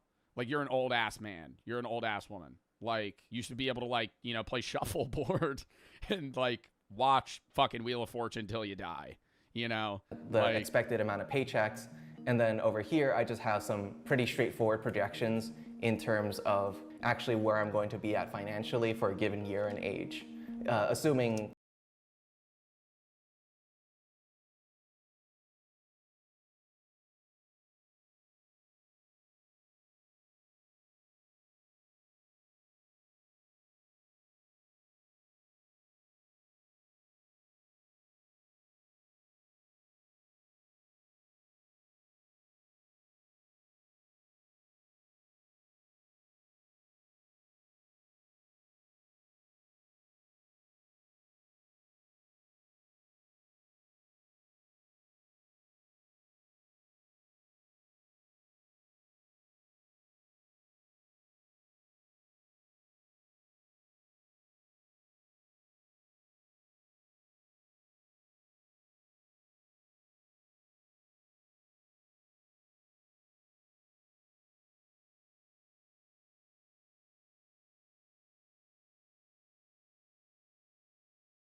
The first is the license. In Vegas, around $770,000 a year.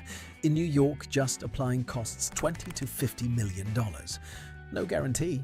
You're basically buying 50 mil to apply for a license? a lottery ticket where the prize is permission to spend a few more billion.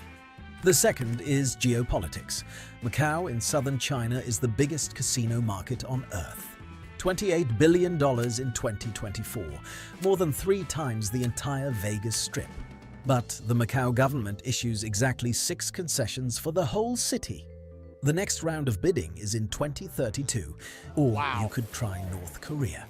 Kim Jong-un is currently looking Who the fuck's gambling in North Korea? His whole fucking country's impoverished. What? Is it like foreigners coming over to gamble? Who the fuck's gambling in North Korea? for an investor to finish the Rukyong Hotel in Pyongyang. I also would not feel comfortable winning money in North Korea.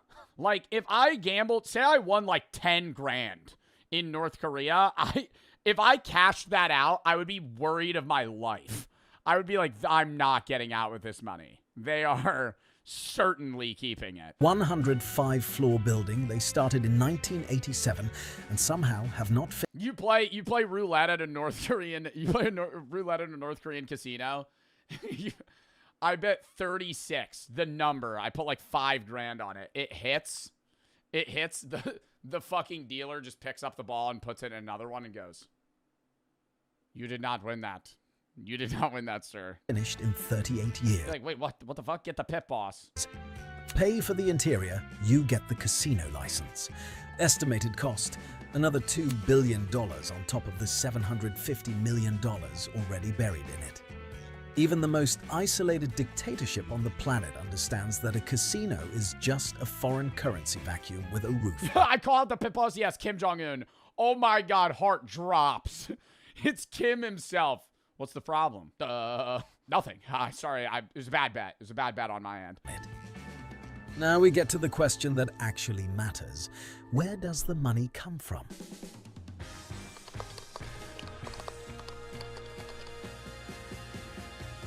Yeah, how do they get the money to start a casino? Like a new casino? Just investors, like private equity, like pool funds? Every game in a casino is mathematically rigged. Not in a cheating sense. The cards are real. Not Baccarat. Not Baccarat, technically. If you play player every time, it's a 50-50 win rate. And you know, I mean, on Banker, though, it's like 49.5 or some shit. Like, you get less pay. So you just gotta bet player. The wheel That's is how they get the edge. honest. The dice are clean. It's the rules that are rigged. The structure of every game guarantees that the casino wins more than the player over time. Holy, ATM that lets you withdraw 10,000 in cash? Wins more than the player. Holy fuck, why is she hovering? She's hovering 110K right now. Do we not know what we're trying to pull out? Are we just fucking vibe guessing? Casino wins more than the player over time. She just dragged her finger $100 to 10,000. Always. The industry has a name for this. The house edge. Easiest way to picture it. Imagine you and I bet on a coin flip. Heads, you win $1. Tails, I win $1. That's a fair bet. Zero edge. That's Baccarat. That's Baccarat, but heads, you win $1, but you could also bet tails. If you win on tails, you win 95 cents. So you just always bet heads. And then at some point you'll lose. Or you switch and then you win and you only win a little bit. Every other game, it's like heads, you bet $1, heads, you win $1, tails, you lose $1. But the odds that tails hits is higher. Now I change one rule. Heads still pays you $1, but tails I take $1 and a nickel. Same coin, same flip, but now every That's like blackjack. time we play on average, I keep 5 cents. Boring on one bet. Catastrophic over 1 million bets. That 5 cents is the house edge. Every casino game is just a different version of the same trick. One of my friends, when we go to the casino, he'll come in with $500. He'll put it on black. If it misses, he sulks for the rest of the time that we're there. If it hits, he cashes out all of it and then just gets really drunk. And I go, you're really either having the best time of your life or the worst time of your life. You're really coin flipping this. That's great IQ. I mean, it's a fair thing, but I'm like, most of the time he loses. And then he's just upset. And like, almost every time I go to the casino, I lose, but I'm getting like 3 hours out of gambling, you know? I'm going to fucking play slots and other shit for like a while. Versus like me just immediately upset. Roulette is the cleanest example. European roulette has 37 numbers. If you bet $100 on a single number and win to apps to get the app store. Well, here's the real conundrum. The app store app got deleted off your phone. So even if you did go in person, you wouldn't be able to reinstall it because they can't re-download the app store. You just should have paid for it. So your phone's basically a brick. You're going to need to buy a new one. Did find a way to sideload your apps without going to a physical store for that authorization, or if you found a way to get around the app expiration system, which we realized. Do you think you have any North Korean viewers? No. We're 16 minutes into this video, and you just asked whether or not you think they have YouTube? As you could temporarily do just by changing the date on your phone to an earlier one. There's a very important reason. Wait, you could jailbreak the phone, huh? That's assuming you can even afford the phone in the first place. Now, even if you did find a way to sideload your apps without going to a physical store for that authorization, or if you found a way to get around the app expiration system, which we realize you could temporarily do just by changing the date on your phone to an earlier one, there's a very important reason. I would be fucking mortified to do that as a North Korean citizen. My God. No, I'm fucking following the rule book by the fucking book, dude. Oh my God. You have a North Korean iPhone, you're like, oh, they want me to pay to reuse this. What if I just change it back a year and redo my subscription? You just hear your phone just starts going, I'd chuck it in a river. Why you might not want to try that in North Korea. And it's called Red Flag. Red Flag is an underlying layer of surveillance software that appears on all phones sold in North Korea. We know it exists because we can see the effects of it, and I'm told older versions used to be really easy to see and get around, but in these newer phones, Red Flag is now baked into the lowest level of the Android software, making it almost untraceable and impenetrable. Plus, it blocks off developer settings, which you can normally unlock by tapping this build number several times, meaning that it stops you figuring out what is really going on behind the scenes. But the idea of Red Flag is to persistently make sure that what you're doing on your phone is legitimate. So every file, every app, every photo that you take has a digital signature, a record that signals to the phone you where— start fucking snapping pictures of your butthole, dude.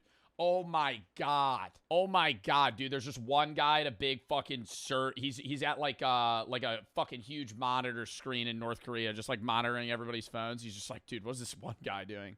that file originated from. Holy fuck. Red Flag makes sure that they like come flag you down. You're like, dude, I don't know. I thought I had like an abscess or something. the only files or apps that can be opened on these phones are either ones with the North Korean government signature or a self-signature, which is files that originate from the phone itself, like photos from your camera. Anything else originating from anyone else won't have an approved signature, and so will not open. It'll just get automatically deleted by the software when it's sent to one of these phones. Now, oh, so you're not in trouble, it'll just remove it.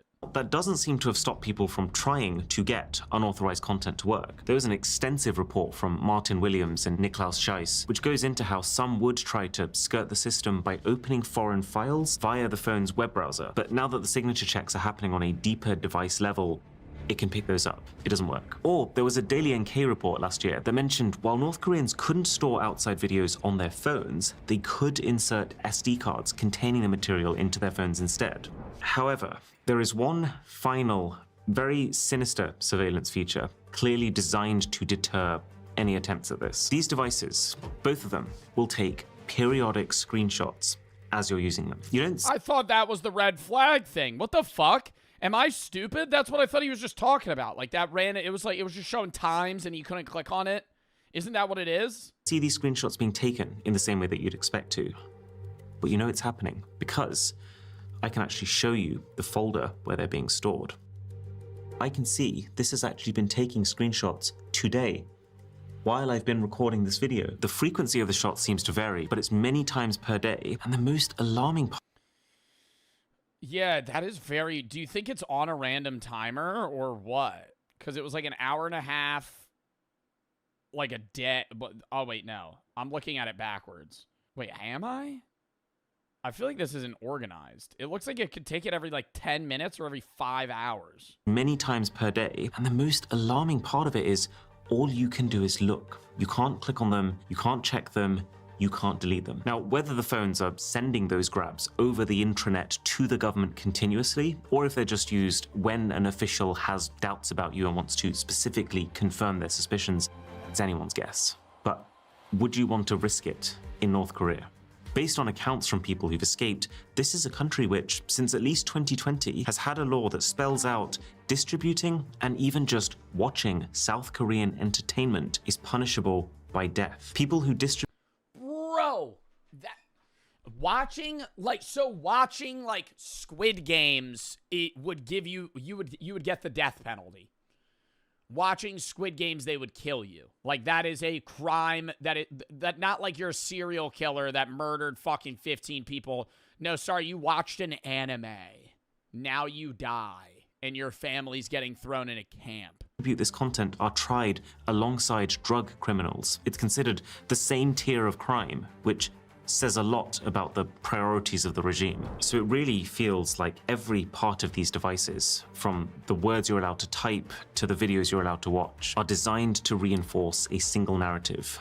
North Korea is superior, foreign influence is dangerous, and everything you do is being watched. It makes me very grateful for how easy tech is made for the rest of us. Is this an ad? It's an ad. Yo, I was gonna say, that's wild though that they're charging $1,000 still. Like, they're charging the price of an iPhone for something that does 1/30th of what an iPhone does. Anyways, that was a fun video to watch. Next.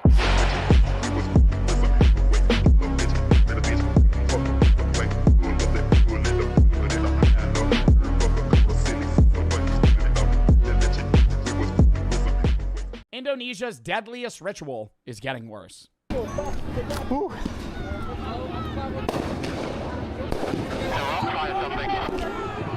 A rock fight? Oh my god, they're actually throwing like fucking full-size rocks at each other.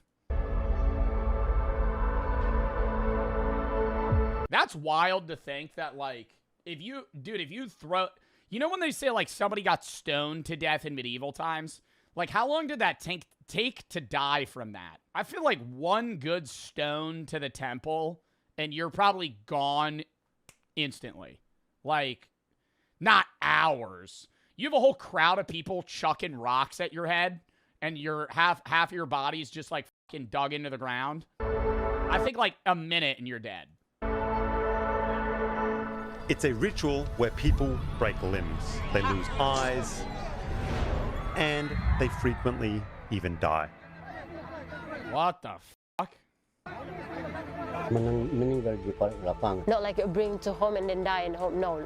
Died on the field. On the field. Oh, this on the field? Do they stop the games if that happens, or do they keep going? Is a pasola. It's a ritualized horseback warfare on the remote tribal island of Sumba in Indonesia. I see some police around just in case anything spills out into like a real battle. Oh, like people actually get like genuinely pissed at each other and start trying to hurt each other? What is this though? Is this a game, or are they just throwing like, I don't understand, is there rules? Because they're throwing like sharp fucking spears at each other. Like, couldn't that impale you? The whole idea is that blood has to hit the field here so that it's not spilled outside of these events. Is the pasola dangerous to participate in? Sah itu ikut adatnya saja. He says it's dangerous, but I'm not scared because I believe in it. But that belief system is being replaced. With motorbikes? And the new gods, they don't come with the same kind of rules. Bro, I swear to God, if they're replacing it with horses in like spears to motorbikes and stones, that's so much worse. Too violent now. Too violent, yeah. That's what they're scared. And what happens when the ritual stops being sacred?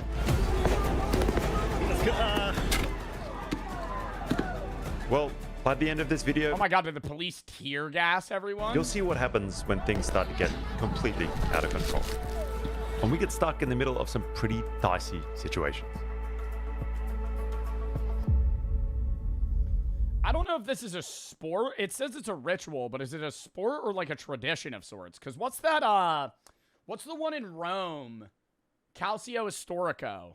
Have you ever seen that shit? That's scary. Maybe not as scary as this.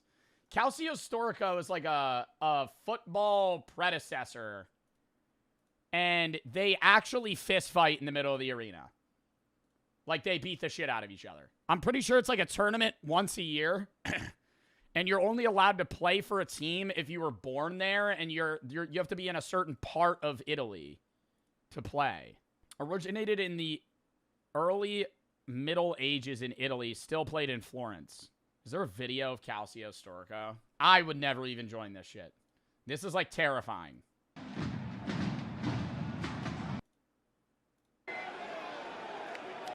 There's like guys that's goals are to actually just like fist fight.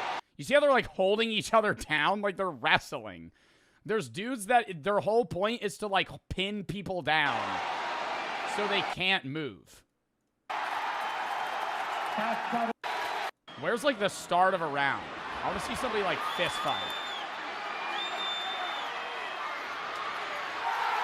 It's kind of like rugby and handball. But they're also, you see how I almost just try to kick the shit out of them? Like, they're allowed to hurt each other.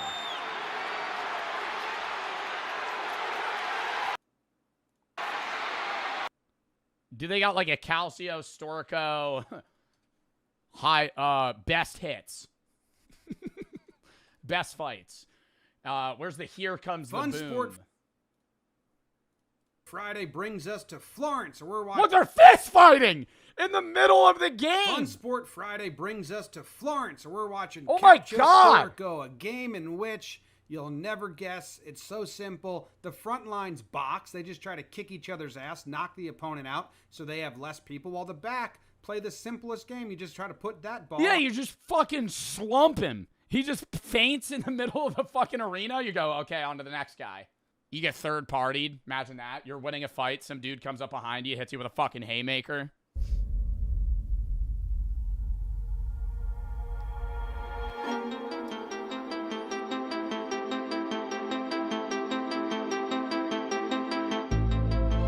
The signal for these battles all over West Sumba are worms, sea worms.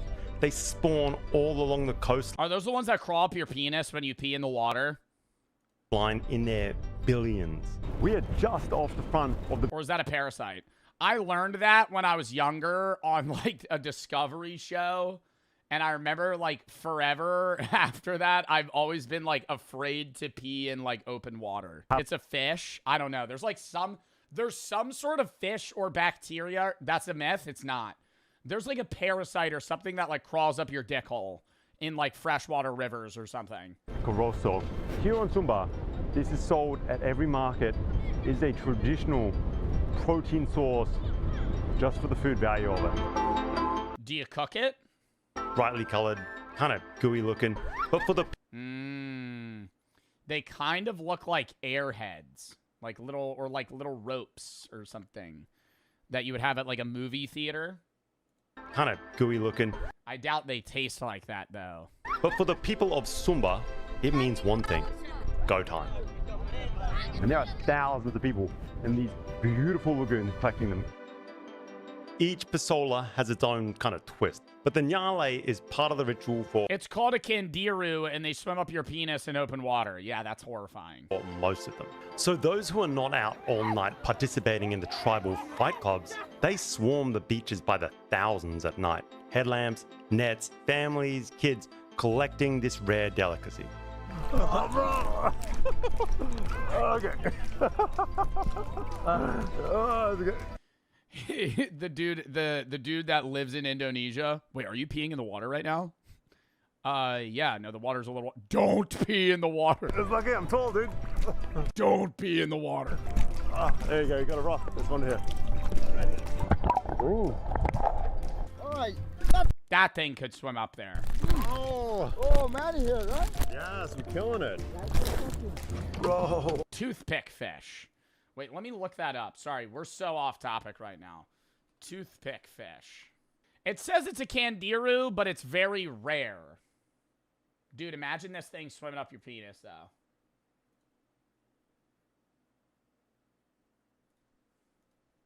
Wow. That's crazy. Yeah, that is shea worms. So many. Yeah! Oh my god, he's gonna eat it right now? I thought you were gonna cook it or something. Oh, yeah. Oh my god, dude, you should have just ripped it. Yeah, you can. It's good, bro. It's like, salty. Kind of explodes, creamy. Salty, right? Yeah, man, that's wild. All right. I think I could get down that, no problem, comparable to like balut or there's certain, it might be in Indonesia. There's certain areas in like East Asian countries where they eat like live fish. Could not do that. I think Andrew Fraser did that.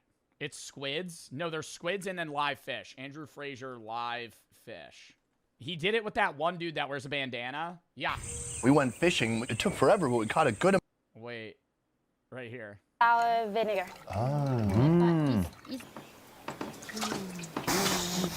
Oh my god, I would never do that. I would not catch one. Bro, what is going on? So he grabbed the fish, he put it in the salad, he pinches it together with the salad. Dude, what is going on? No, I would not eat that. I would not eat that.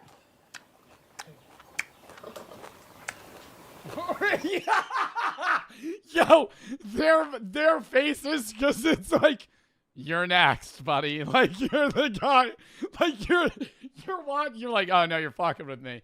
Oh no, you're actually eating it. With bones? Well, their bones are so small. That's less of the concern. I would just be like, can I kill it? Because it moving in my mouth I would immediately throw up. It's yummy? Hơi mặn một chút. Little bit salty.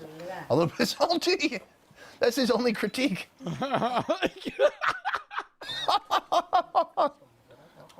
Andrew, please, I don't want to be rude.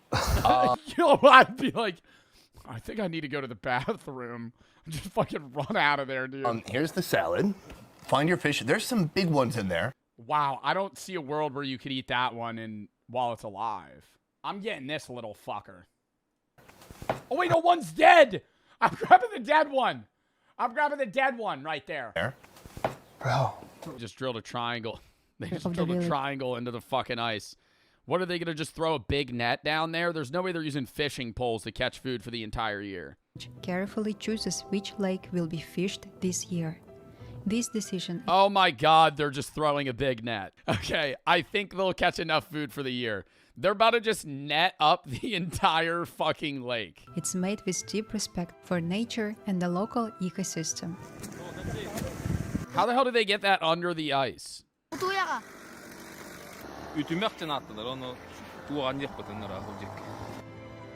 Teams of about 10 people gather, each with a specific role. The strongest men cut 2 large holes in the thick ice where they will place a V-shaped net about 100 meters long.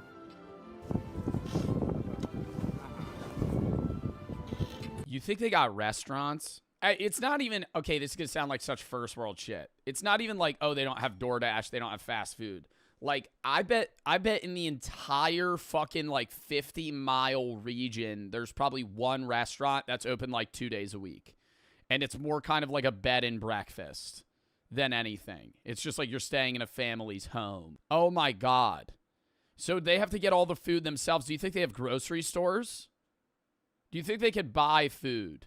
Because if they have to catch all their food for the entire winter, I'm assuming they can't go to the grocery store. What do they do for a living up here? Like, what job how do you make money? Then they drill a series of smaller holes between them to guide the net underneath the ice, using long wooden sticks with hooks. Slowly, the net is pulled from one side of the lake. Selling fish? They need the fish for the year.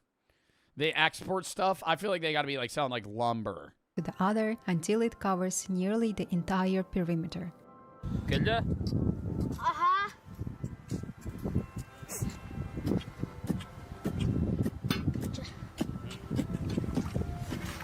In Munhai fishing, there is one important rule. No one should stand without work, not even a child or a woman. Everyone takes part in their own way. You think if you fell in that water, you would die? Like that water, I feel like you would immediately have to go to like the hospital or like a heated car.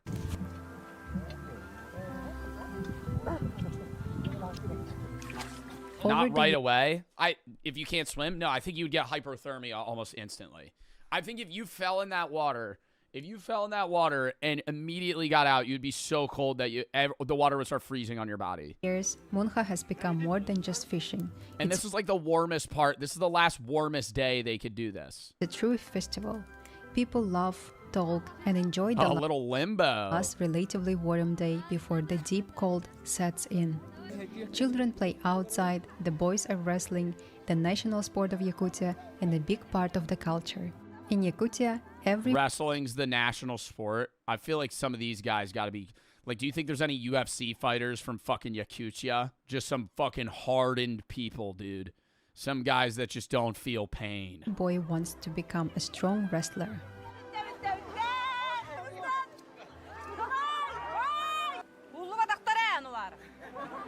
It feels good. It's called the polar plunge. The polar plunge is when you're on the shore in like New Jersey and you run into the fucking water in the dead winter when it's 30 degrees outside. This is like northern Russia. This is so much colder. Like, this is so much colder. This is not like a regular ass like shore town water, right? They're almost on like the North Pole. Now it's time to eat. Today's menu is nutritious soup with fresh meat and potato. Eating often is essential to keep up energy in the harsh Arctic cold. You ever think like people here have allergies? Because I would always wonder like if you had like a gluten allergy and you lived in like Yakutia, you're fucked. Like you're like I don't want to say like you're dying, but you're not going to be able to do. Are you joking? Yeah. No, I'm not joking. Like I feel like the rate of allergies is probably higher in the US than here. With like artificial foods and other shit. Allergies are fake. Do you think the Earth's flat too? What are we fucking doing there? What do you mean? What do you mean allergies are fake?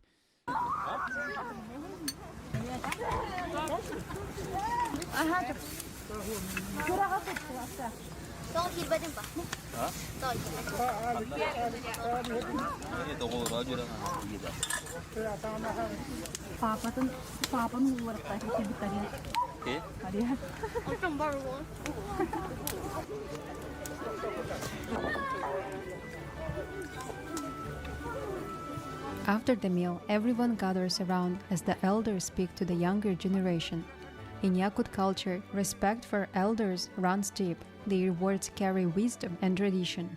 The young boys listen quietly, learning not only about fishing, but about life, work, and strength.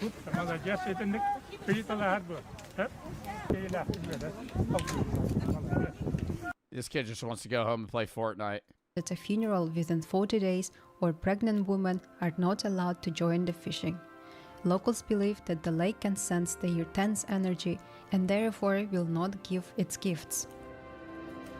Aryan's father Kirill prepares long wooden sticks for his son and wife.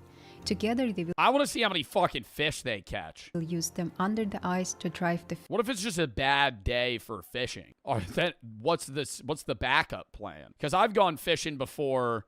I've never gone ice fishing with nets, but I've gone fishing before where it's like, you're out there for 6 hours, you catch fucking nothing. You're just sitting there sun beating on your fucking chest. You're like, oh shit. I also have never walked on a frozen lake, but I even in an area as cold as this, I would have that imminent fear that I would just fall through the ice and die. Like, I don't think I could run out to a frozen lake. I fell in one. I mean, I've fallen in like frozen puddles before of like the shore of the lake I walk out on, and then I fall in and I fall like a foot. But like, dude, they fall in. This shit's probably like 40 feet deep. Just the entire town. Like, do they plan a day for the entire city to come out and fish? What if you're like a bigger family, do you get more fish? Wait, what? So they're scaring the fish with the sticks to go towards the center of the net. They're not moving the net right now. They're like baiting the fish to move. Who the hell comes up with this? I understand this is like yeah, they're fish herding right now. That's so smart.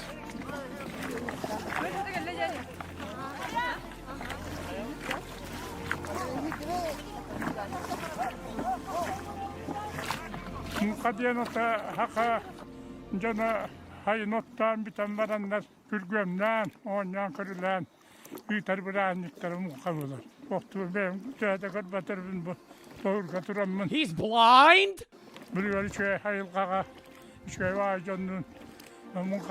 In the middle of a frozen lake?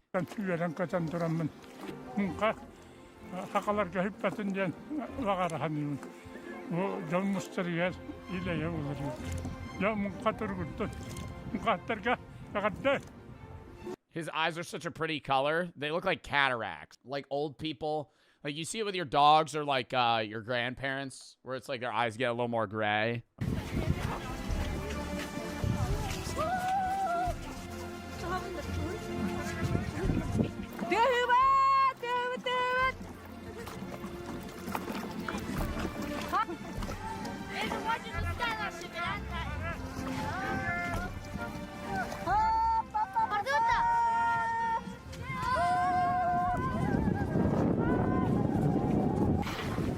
Expression that can be used to mean either older brother or, in slang terms, boyfriend. 이거 좀 따주세요, 오빠.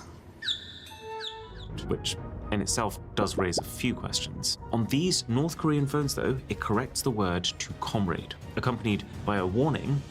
This word can only be used to describe your siblings. Imagine getting a warning for attempting to type a slang word. That's moderation on a level that I have never experienced before.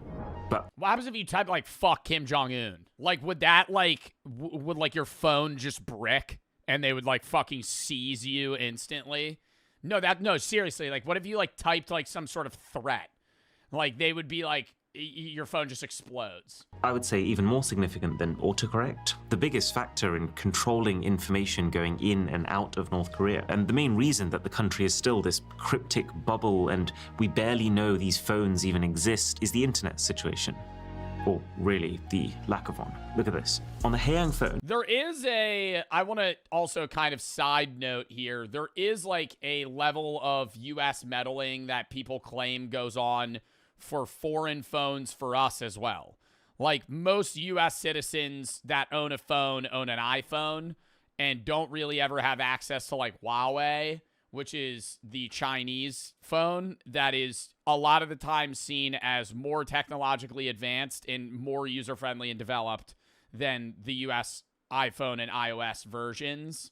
But like nobody owns a Huawei. It's like impossible to get a fucking Huawei. you can swipe down from the top and you see your control panel that looks basically the same as every other Android's. And there's even a Wi-Fi button there, but when you press it, absolutely nothing happens. Weird, but let's go into settings to click on Wi-Fi directly, but you can't. How the fuck does the phone work if you don't have LTE and you don't have Wi-Fi? What the fuck do you use the phone for? It's just constantly in airplane mode? And they've actually gone a step further with this more recent Samtaesang, because you go into the quick settings, there isn't even a Wi-Fi icon at all. It's like they don't want— What do you use the fucking phone for? The calculator app? Like, what am I gonna play offline Subway Surfers on the fucking phone? What do you use the phone for? You're not fucking connected to anything. Messaging? You can't message people without fucking connectivity. Or bars. You to even consider that the feature could— That's the point? Well, then don't even give them phones. —be as accessible as that. The only way to get something that even resembles Wi-Fi is this. It's called Mirai, and it needs so many details from you, including your government— Oh shit, so they just like require, because it's too easy to just connect to something, so they restrict that, so you have to use an app that like tracks your Wi-Fi. ID and an authenticated North Korean physical SIM card that it's pretty safe to assume everything you do while using it can be traced right back to you. And even with all of that, this still doesn't get you onto the internet. There's actually no way for a North Korean citizen to do that. All this can get you is access to a highly curated North Korean— Whenever I see shit about like North Korean technology, I always remember like the videos of the Russians talking about how when North Korea sent their troops to help Russia in the war. The Russians always cited the North Korean people being like cripplingly addicted to like porn and cartoons. Like they because they've never seen it before, so it's like it was such like a culture shock for them that like their eyes were just like glued to the screen. Like the technology that they have there, like the unrestricted access to the internet's like absurd. Intranet, where you can look at specifically government-approved TV, news, propaganda, and apps. More on that in a bit, but the key thing to know for now... Damn, bro. Do you think there's like any apps they could use that we use? No. Because it would be non-North Korean tech. I'm thinking like games. Like, dude, like Doodle Jump. Like, you think I feel like, bro, like, do you think they're like restricted from playing like Doodle Jump? Is it doesn't look like it would be a great experience. The app itself tells you to expect speeds between 2 and 33 megabits per second, less than a 14th of the speeds that South Koreans are getting on their public Wi-Fi. I imagine... Well, to be fair, doesn't South Korea also have the best Wi-Fi in the entire world? Like, by area? Like, their Wi-Fi's crazy. The way that North Korea's leaders are seeing this is they know that the second they give their population access to the open World Wide Web, it's game over for being able to control the way they act and think. But then at the same time, they can't give the people nothing if they're trying to convince them that their country is truly superior to all others. Hence this careful substitution of traditional Wi-Fi features for this highly traceable Wi-Fi equivalent that reinforces national pride as opposed to diluting it. But those speeds are so dated. And to be honest, everything about using both of these phones feels dated. Like, it's pretty sad that this Samtae-sung is one of their modern flagship phones. It was only released recently in 2023 in North Korea. It was priced pretty close to $1,000, but it looked... What North Korean citizen is fucking affording that? Like, that's what I don't understand. It has to be people that are living in, like, the capital. Like, it has to be somebody that's living in Pyongyang, because, like, the average North Korean citizen is just, like, dead broke. Looks like a mid-range Huawei phone from 2021. Actually, let me be clear. It has to be people that... I think they're also giving people the phones that are in, like, some sort of... Not substantial power, but they're in a position of luxury, or, I guess, they're well off enough to where, like, they would start looking for, like, tech. They would want the next thing. And if North Korea doesn't give them the next thing, then they're going to be like, okay, I'm not revolting, but... there would be some sketchy shit behind the scenes. Looks like a mid-range Huawei phone from 2021. I'm almost getting deja vu looking at it. The way the camera module has an identical style and position. The way the body and the screen curves around in a seemingly identical... I mean, yeah, bro, they literally probably got a Huawei and went, how do we copy this but make it fucking 10 times worse so our citizens can't fucking do anything with it? Way. Even this incredibly unique Huawei-style cutout around the buttons and this red line in the middle of the power key is the same. Plus, for security reasons, I've got to keep the IMEI number hidden. But when we traced it back, it does look like this phone was manufactured in China, just like Huawei phones. So I think there's two possible... So there's Chinese companies that are making phones for North Korean people? I thought they would have had that shit in-house. Explanations. Either this phone was actually secretly made by Huawei themselves and supplied to North Korea for them to add their software layer, or Samtae-sung just decided, we like the look of that one, let's copy it. Because you're about to see... I would assume that's probably what it is. ...this yourselves, but so much of the content on these phones is copied content already. Why not the phone design too? But also that, unlike the Huawei that this looks so similar to, this phone does have a thicker bezel and a notch, this extremely tasteless font on show throughout the whole user interface, and then the only form... Yeah, can I say that? It's like a sad phone. Like, I wouldn't be able to guess what country it's from if you just handed me the phone, but I'd be like, this is a bad, like, this is a shitty phone. It's a sad phone. Like, the font's shitty, bro. The font's shitty. The fucking look is, like, sleek, but, bro, it looks like a fucking lithium battery. Like it looks like I'm staring at something that would charge a fucking e-bike. Form of branding on the camera is a feebly written 64 megapixel that gives me absolutely zero reassurance it's going to be a good experience. And it is not. On the Haeyang phone, we're just getting extremely poor, grainy image quality all around. And even though there are 3 cameras on the back of this phone, there is still no ultra-wide and no zoom. So both extra cameras are just useless macro and depth cameras. A trend that, globally speaking, started to die out pretty fast after 2020. And so the idea that this thing released in 2023 with that kind of setup shows the time lag that we're operating with here. And then on the flagship Samtaesung, the camera is super buggy. We couldn't even get it to flip around to the rear cameras. And it's also got this really unusual watermark plastered over it, which when we reverse, it spells out, please contact Heinetron. Now, I did a little digging and turns out Heinetron Anytime you take a picture, it fucking watermarks your face. is a small, private, China-based company who makes a lot of smartphone parts. So it kind of looks here like they've supplied some of the bits for this phone, but then North Korean Samtaesung has just like not paid their license fee or something. Regardless though of whether this phone is a secret Huawei collab or just a blatant ripoff, it doesn't change the fact that it is terrible value when you consider the global market. But that makes a lot of sense. With North Korea, we are talking about a very unusual market that has almost no competitive pressure. There's almost no incentive to give people cutting edge tech. And if anything, the more dated the tech, the simpler it is, and therefore the easier it is going to be to control. That would also explain why the Haeyang is still running Android 10 with seemingly no ability to update beyond that, and why Samtaesung is stuck on Android 11, making it 5 years worth of updates behind current Android. I don't understand that about fucking update shit. Like, what is so bad? Is it like vulnerabilities? Like, what's so bad about not updating something that works currently? That eventually there's vulnerabilities that haven't been patched? Yeah, it's like security shit, but also probably like lag and glitches. So they're using like 5-year-old fucking software on a brand new phone. Show you what I mean by all this copied stuff. So there is an It'd be like running your computer today on like Windows 8. app literally here with a Microsoft Word logo. You open it up and it gives you the option for Excel, PowerPoint, and Word. But I can assure you what you are getting here are not Microsoft apps, not even close in functionality. I would actually go as far as to say that at least 50% of the icons that you see on these phones are stripped directly. I feel like they're unusable, dude. Video editor. There's people making fucking CapCut edits in fucking North Korea.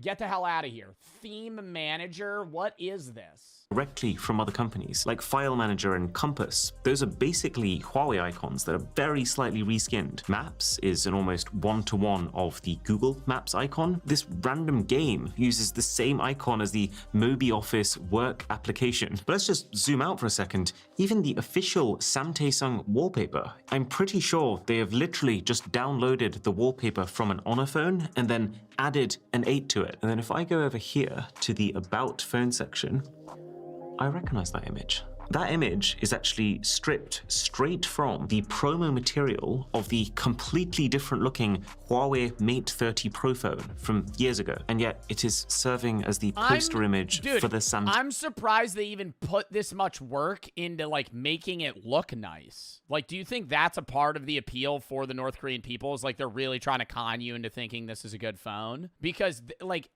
is the average North Korean person that gets this phone like staring at this image and being like, wow, I really have the next big tech. Samtaesung 8, which makes me side with the theory that this is a copy of Huawei as opposed to made by Huawei. Because if it was made by Huawei, surely the company would use an image that at least matched the design of the phone. There's a whole library of informational videos that you can buy as part of North Korea's intranet, like this one, all about the football club Arsenal. And on the face of it, you're like, oh, this is really premium, how professionally produced. But look a little closer, and you can see this is actually ripped straight from an Amazon Prime series. It's just instead of Stay in the Game, it's titled Sweat for the Win. And it's got the logo of a North Korean company plastered across the entire length of it. But there is literally no way. Wait, and the North Korean people have to fucking pay for like a shitty cut, like rip of 480p Arsenal's Netflix, or not Netflix, Amazon Prime documentary. Like they're paying for like a 480p rip of like a Mr. Beast answers the web's most searched questions. Mr. Beast answers the web's most searched questions. Third time's Mr. Beast answers the web's most searched questions. Fourth time is a charm. There we go. Mr. Beast, and this is the Wired autocomplete interview. Let's see what weird things you guys Google about me. Whew, I actually Mr. Beast feet. Mr. Beast feet pics. Mr. Beast Feastables bar. Mr. Beast feet in Feastables in melted Feastables bars. Mr. Beast Jimmy Donaldson Jimmy Donaldson feet. Mr. Feet Beast. Mr. Feastables bars. Don't Google myself much, so I have no idea what's about to pop up. Brother, it's gonna be how much is Mr. Beast worth? Mr. Beast net worth. How much money does Mr. Beast have? Okay. Board number 1. Why is Mr. Beast named Mr. Beast? I wish I had a better story to tell you guys, but when I started Mr. Beast 6000 Xbox Live account many years ago when I was a little kid, it autofilled the name as Mr. Beast 6000. Eventually I dropped the 6000. No way this motherfucker's name is his auto-generated Xbox username. We were talking about that the other day. Like, at what your Xbox username was. This guy's fucking Xbox username was MrBeast6000, and now he's the biggest YouTuber, and he named himself after his fucking Xbox name. What? Mr. Beast is such a cool Xbox-generated username. Mine was like CupidLover59, bro. That was lame as fuck. What is Mr. Beast's net worth logo supposed to be? A tiger. I don't really know. I guess it's kind of like a tiger. I'll be honest. I mean, even though that logo's probably been seen 100 billion times, I actually put very little thought into it. When I was a little kid, I just kind of designed a tiger. Why does Mr. Beast not show his feet in camera more? My name, my logo, probably should have had more thought behind it. I'll admit it. Why does Mr. Beast change his thumbnails? That's fucking A/B testing, bro.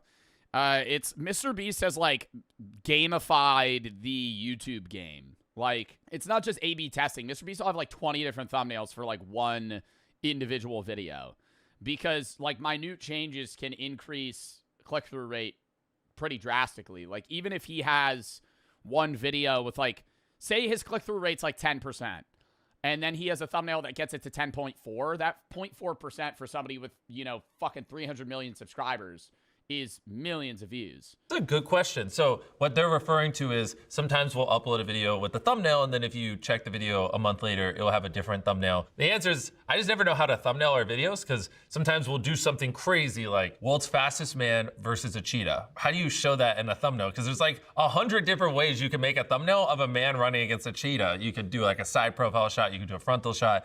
And so a lot of it is me just like second guessing myself and be like, I don't know if this thumbnail is the best, or maybe we change this angle. I do wonder how hands-on he is with his own YouTube game. You know what I mean? Like, most YouTubers at his size don't make their own thumbnails. You have a thumbnail editor guy. You give them ideas and then you tweak it. Like, that's how my thumbnails are. Like, if you see a thumbnail of mine, I'm just sending ideas to fucking Kangro. He's sending shit back. I tweak it, or I go change this, we'll change that, and then that's what I upload. Sometimes we'll have a disagreement. Like, sometimes I'll nail it immediately and I'll just use that. Sometimes it'll take an edit or two, and then there's like a few where I've had him edit it like 5 different times and I didn't like any of them, so I just pick one. Because it's like, some videos it's impossible to thumbnail. And my thumbnail team probably hates me because I just like change my mind. Yeah, that's what I think he's in the same way. I think he's hands-on in the sense of like, hey, I want this, and then they send him 40 thumbnails and he's like, these 5 are good. And my thumbnail team probably hates me because I just like change my mind all the time and constantly change the thumbnails. Thumbnails are important, but what is ultimately most important is that you just make great content. Nope. Yeah, you need good content. But I think the thumbnail game it's not the only thing that matters. Your content matters first and foremost. But similar to how black pillars will say looks are the only thing that matters, that's thumbnails on the YouTube game. Like, looks matter in life, but they're not everything, similar to a thumbnail, right? You need the thumbnail. It's the prerequisite, they would say, right? Like, you need somebody. If you could have really good content, but if your thumbnail and your title sucks, you know, nobody's going to click on your video. How does Mr. Beast get his contestants? Typically, we have this Instagram page that I promote on my Instagram stories all the time called Mr. Beast Casting. It has the verified check mark, and then we just source a lot of our contestants through there. All right. He didn't explain that fully. I'm going to explain it how they've explained it to me. I don't know if I'm supposed to share this. They source people through that, but they randomly select, like, this is how they used to do it. They randomly select a certain percentage, and then they interview or get a certain percentage of people they think will be entertaining, right? Because you can't randomly select 100 contestants, because you could have 100 contestants be really fucking boring, right? So they're not picking anybody that they think are going to have a competitive edge or anything. They're picking like 40 people at random, and then like 40 people that they think might be kind of funny or like entertaining or outgoing. Because like, you got to... Into some pretty wild tribal violence. Well, you don't know Indonesia. Night Shark, is that the name of the car? And so, you know, you got to be prepared.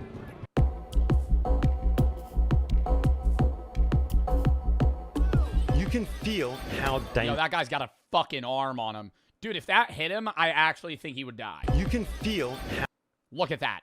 How dangerous it is. Holy. Just about everyone who participates in these events knows somebody who has died. People have lost eyes, they've broken limbs, and there's just no way you can make get trampled by an a event horse. like this truly safe. Have you ever been injured in the Pasola? Terluka. Karena luka di mana, Bang? Di sini. Ya. Ini, pas di sini, darah keluar darah. It's vein in here, it's thick, and then his blood. It is Wow. How long did it take to recover? 1 minggu. 1 week. Oh. I understand he used to compete in Pasolas. Which one? Di Pasola Lamboya di Hobakala. In Lamboya Pasola in Hobakala. Is that what happened to his eye? He lost his eye in this. Can he tell me what happened? Terjadinya begitu, dia lempar kayu. They throw the spears and he just like, you know, just moving that. Yeah. And then the spears not hit there, hit him like 3 times. And then the 4th times when he's like tried to move that, but it's already dead. It came right into his eye. Saya sejak dari kuda. Yeah, he fell from the horse's neck. Oh. Pada saat itu saya jatuh. So he tried to take out the spears, but it's quite hard. One of the participant also, you know, just step on his head and then took out the What? It was lodged into his skull, and his teammate went and ripped it out of his head. I would think that he would definitively die. If I saw somebody that was on my team get a spear stuck in their eye, and I had to rip it out because he couldn't pull it out of his head, oh my god! Wow. So the spears just like stick in his eyes. So they had to it was so deep that they needed to put their foot on his face and pull it out. He could have died. Does he feel lucky that he didn't die? Itu belum ajalnya. Isn't like he's lucky. Yeah, but that doesn't like he compete next year, like. Very lucky. Very lucky. Wow. This circle is now getting smaller and smaller. The fence has been completely defeated. I mean, it was just a couple of pieces of string. I think it was inevitable.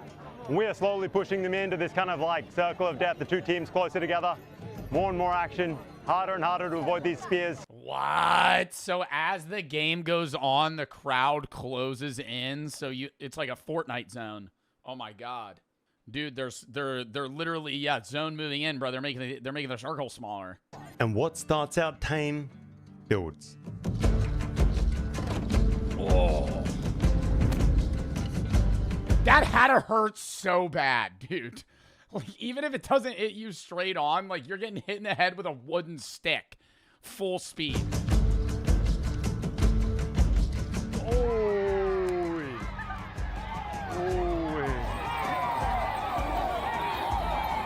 Yeah, imagine Shohei Ohtani on one of these fucking horses. That'd be crazy, dude. Kids are getting hit. Tensions are rising. Anyone who's... Or, actually, not Shohei Ohtani.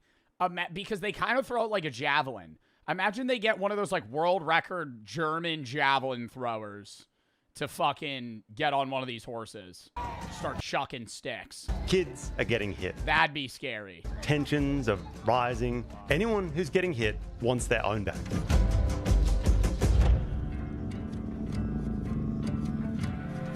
Like, what counts as a hit? Like, if it hits him sideways, that count as a hit? You see quickly how it works. He got nailed, but he straps his head up and he goes back right in front of the other team and sort of taunts them back, like, let's try it again.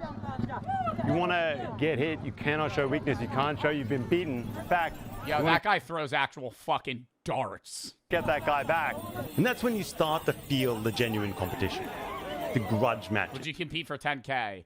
Yeah, if I get to wear full bubble armor. I'm gonna be real, I don't even think I could ride a horse like this. I think we're not factoring in, it's not just throwing it, like, they're on an animal right now.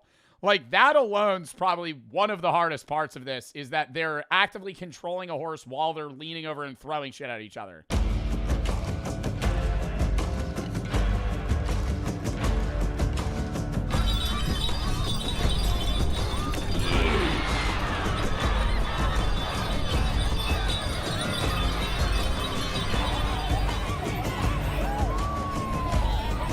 Oh my god, imagine you catch it.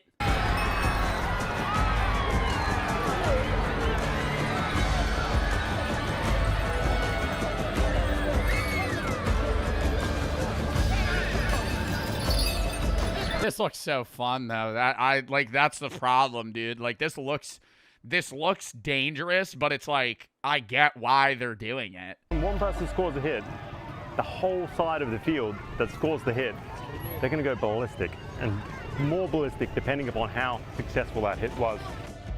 Oh, so there's no score.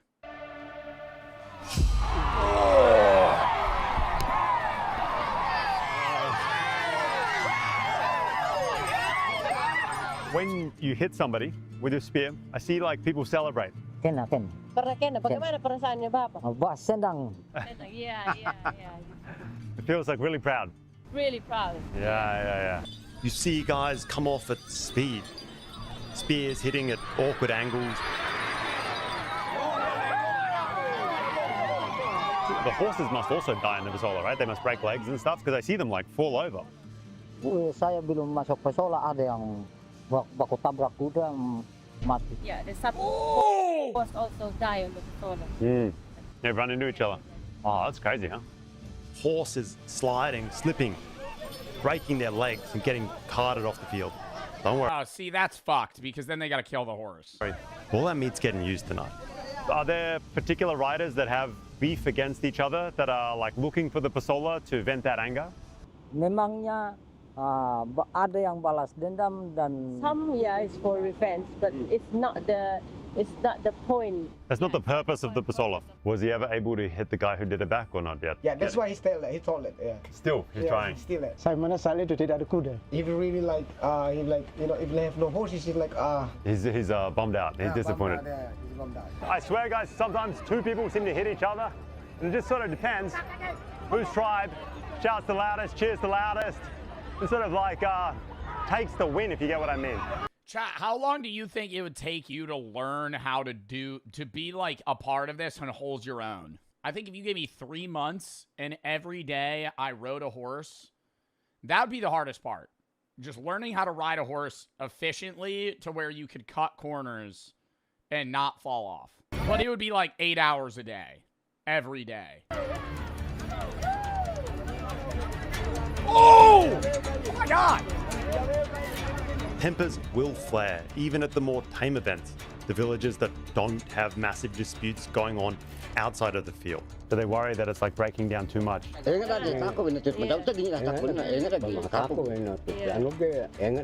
Yeah, they worry about like people not gonna come to Pasola because they're scared. It's too violent now. Too violent. Yeah. That's what they're scared. There's just frequent separations between crowd members and participants alike. People stepping in, carting off riders who are furious about one thing or another. Just as it was getting a little bit heated, the rat. Yeah, this would be... somebody earlier was like, this should be in the U.S. This would go even worse. From the other village in the U.S. Sort of headed over here, may make peace a little bit. Like, you couldn't have a crowd. Some army guys got involved. I think it's sorting out. We got some. Yeah, somebody would bring a gun. I didn't want to say it, but you said it. So yeah, no, there would be. Yeah, somebody would bring a gun and shoot someone, and that would be. You hold this event in the U.S. That's how it would end. Please walk in the middle of the field. Try and push it to the sides again.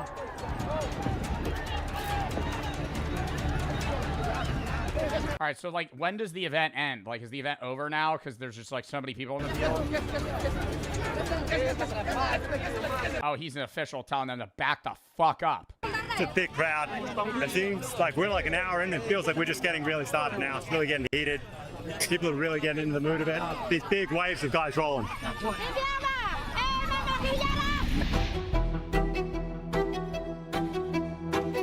And when you understand this island, you get why they need it. Sumba is one island.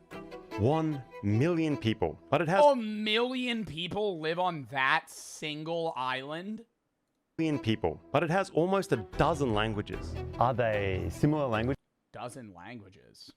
Or are they, like if you hear one of them, can you kind of understand or not really? Not really. Not really. Wow. So there's 1 million people living on like an island the size of like New Jersey or less. And there's 12 different natively spoken languages. How do they commute? Like, how does that society function? I never understand that. And that's like my own perspective because obviously I've grown up in the US, not like Europe where it's like in the US, the average person speaks English and that's it. Then maybe English, Spanish, or something like, you know, English, Spanish, English, and, you know, German, English, and Russian. But, like, most of the time, it's just English. So, like, even in European countries, like, if you're in Switzerland, I think they speak, like, 3 or 4 languages as, like, official languages. But having 12 languages is in one part of Indonesia alone. Somebody said translators, but, like, that's just inefficient on a day-to-day basis. Like, you got to be interacting in a workplace. I'm not saying, like, a workplace like you're at an office job, but I'm saying, like, you're in a society. Like, you have to communicate with people that you don't understand. But maybe 1 or 2 words kind of similar. So with the older generation, they just kind of speak the local language? Yeah. And then, but the younger ones can speak? Yeah, they speak Bahasa because they go to school. They meet another person from... Oh, so the younger generation is kind of learning, like, an individual language that they're all able to communicate with? Outside. A woman named Rambu Kamba was married to Umbu Dula. He went out to sea, and he never came back. She thought he was dead. So she married another guy from a rival tribe. And I think you see where this is going already. When Umbadula returned, his wife was gone. So he's pissed and war breaks out. And Rambu Kaba, she's caught in between the 2 tribes. She's grief-stricken from all the death and she throws herself off the cliffs into the ocean. Instead of dying though, she becomes Nyale, these sea worms. And because she was gone, the tribes stopped warring. Instead, it became symbolic, this ritualistic war. This one battle every year when the Nyale come. When she comes back, they hold 1 pasola, they settle everything on the field, and the rest of the year is off the table. And as kitschy as that story sounds, for centuries, kind of seems like it worked. 1 day of war. No, it kind of seems like it works, but I'm going to have no, it definitely, it does make sense and it's symbolic now and it keeps peace between the different tribes that speak different languages. The only thing that, like, my brain is immediately popping up is, like, that's kind of reminiscent of, like, The Purge. Not in the sense of, like, all crimes legal, but they're having, like, violence one day a year to prevent violence outside of that one day. It's on a much lower... This is a more realistic, though, right? It's like, The Purge is a fictitious embodiment of, like, oh, you could just do anything and it's fine. Whereas this is like, there's still rules. It's just like, hey, this is our fight for the year. But that is starting to change. And they say it's from alcohol. Alcohol is the problem? Yes. If alcohol is the main problem, it's the worst, they connect the worst thing. Yeah. Oh, perselisihan sehari-hari itu doang bawa dikurung. They're like looking for the fight. They're like football hooligans. You see, things are starting to change here. Alcohol is becoming a massive problem. So there's some problems with like alcohol and drugs coming into it. alcohol and drugs coming into the event or Indonesia in general? There's alcohol, it's mostly alcohol. So there's some alcohol And problems. also the problems, they have like the personal problems, you know, outside of the Pasola. So people are bringing their beef from outside of Pasola into Pasola. But usually the Marapu is upheld. Usually the Ratu are taken seriously and people listen. And usually it gets contained on the field. Usually. Now, they don't believe Ratu at all. So even Ratu say, please don't make a crowd and throwing rock. They're not gonna believe that. Even sometimes they're throwing rocks to Ratu. Really? Yeah. Oh. And this is where the Ratu just aren't enough anymore. Police have to physically move in. But what happens when a sacred war stops becoming sacred? It's like a fake war. You can pretty easily see how it's... Yeah, I feel like it's starting to make things worse, no? Like, they're kind of talking about problems in this area where people are getting too drunk and fighting instead of letting the tradition take its place. And I feel like now, instead of, like, it being violence and the rest of the year being normal, it's now, like, sparking more feuds in this day than it's solving. Starts to turn into like a real war. If you've ever done any sparring, Muay Thai, boxing, whatever, you know how it can get a little bit out of hand real quick when you're throwing spears at each other and there's a whole village involved and there's bad blood, it goes a bit crazy. The youth out here are beginning to be way more into motorbike culture than horse culture.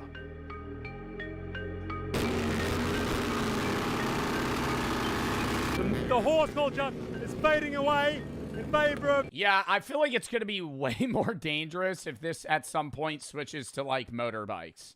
Like, if they stop... I understand the horses and, like, the horses dying is a problem, but, like, if they start riding motorbikes around and, like, fucking throwing sticks at each other, like, multiple people are going to die. These motorbike kids, these hotheads, driving around, like to drink, go to these events, and throw stones. Today's event went smoothly, but apparently it doesn't always go that way. We're about to head to some of the more dangerous Pasolas. Dangerous from a crowd gets involved perspective. And the belief in Marapu, the thing that's carried those laws, the beliefs, the faith system here, that made the Ratu matter. Now, it's kind of fading. So actually they're kind of worried that the fight culture will stop people coming. Yeah, that's what they worry. And that's they ruin the traditional and then stop people coming. Because if people stop coming, then what's the meaning of this? Right. They're proud of their culture. They want to showcase it. They want it to be like an event that everybody should be able to attend safely. And nowadays, far too often, tempers spill over and it turns into an alcohol-fueled, full-blown tribal war with the army. I think it's like you have to build some level because the event's so much larger and there's so much more so many more things available to the people that are, you know, spectating. I don't want to say you have to have like security, but there should be like scanning to get in, you know what I mean? Like you could make it an event where it's like traditional, but like, hey, you're not allowed to bring this. You can't like bring alcohol in your fucking motorbike on the grass. Like park that shit outside, you know? Like, what are we doing? Like, it's a lack of respect for the tradition. Oh my God, that guy just got hit in the fucking head. Full-blown tribal war with the army involved.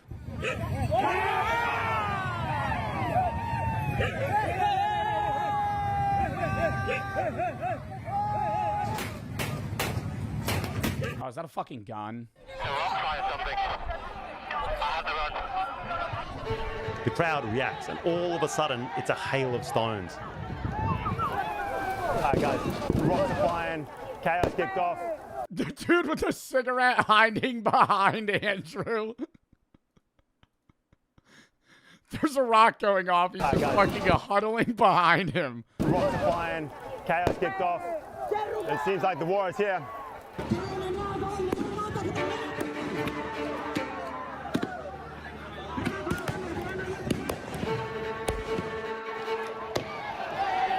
Dude, chucking rocks in the air, like that's how you, and there's so many old people in here, dude, that's how you kill somebody.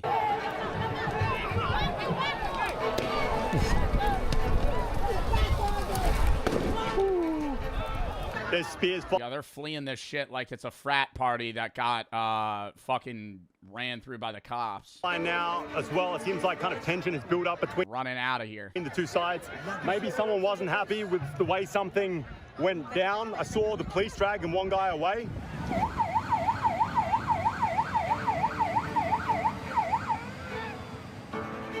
We're sort of pushing this way. Woo, shit.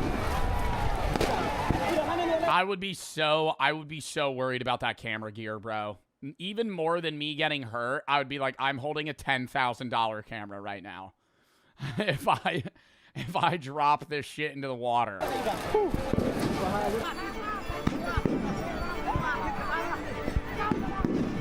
The kids now stash rocks in the hingi, the traditional wraps they carry the parang or machete in their waist with. And they come ready for the violence to spill out of the field where it's supposed to stay.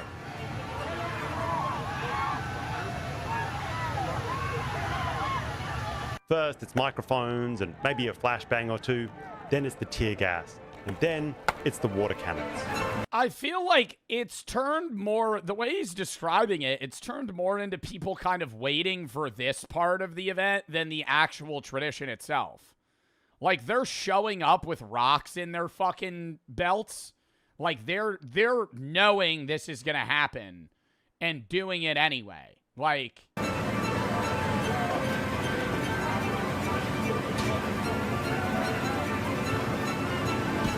We fired those off pretty quick.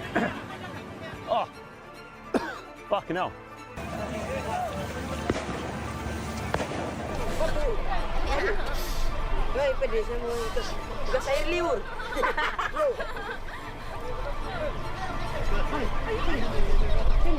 Is she enjoying it, or I don't understand? She's like smiling and crying at the same time. What's happening? They got tear gas.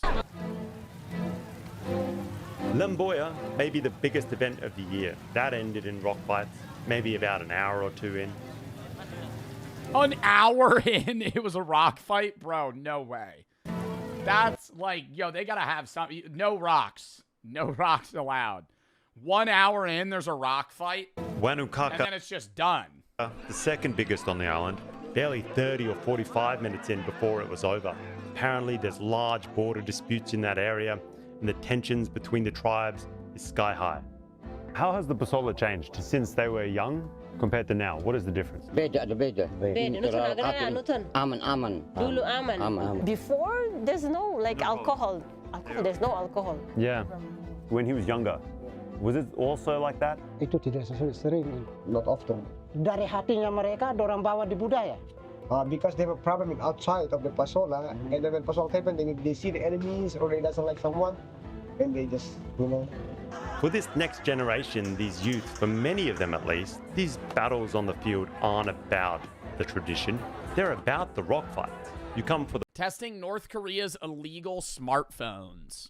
I'm gonna be real, before we even started, I didn't know they had, like, their own brand of smartphone.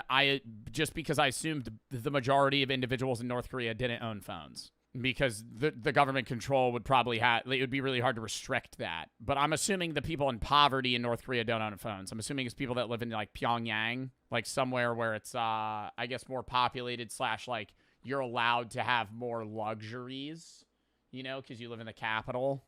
These are two extremely rare phones from North Korea, and it's kind of insane that I'm even holding them. The North Korean...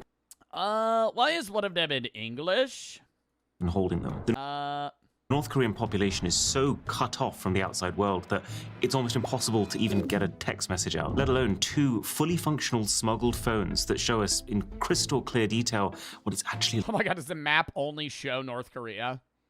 Like to be a North Korean citizen. So this is the Heian 701. It's one of the country's budget phones. Just to give you an idea of how little is known about this stuff, you can Google the phone's name and nothing will come up. Absolutely zero. And then the second is the Samtaesung 8, which is a flag... Samtaesung? Samtaesung? Really? Really, that's the North Korean phone, Samtaesung 8? North Korean phone. And yeah, this is different to South Korea's Samsung, which translates to 3 stars. This is Samtaesung, which translates to 3 huge stars. mean, we're really trying to one up South Korea here on the fucking phone usage. That's cringe. That's what they name that shit. 3 stars versus 3 huge stars. A lot of this whole my dad could totally beat up your dad energy. But that's because convincing North Koreans that they are superior to South Koreans, that they are morally purer and militarily stronger, is about the most effective way of keeping them loyal to the government. And it's pretty clear when you look at these phones that the smartphone is playing a big part in that. I can actually Yeah, I feel like, yeah, it definitely plays a part in the brainwashing, but I don't understand how, like, yes, even if you're grown into the North Korean society, kind of like believing how they function and also kind of like living it for generations, if you had a smartphone that's like clearly restricting you, I feel like you'd be like, what are they trying to hide from us? Or do you think it's like they just perceive it as a protection? Like, oh, Kim Jong-un's trying to protect me from bad Western ideologies. Or maybe they don't even realize that it's like being censored or like restricted. Maybe that's like what they perceive just the phone is able to do. These phones. So if I write Namhan, this means South Korea. The second that I hit the spacebar, that gets auto-corrected to puppet state.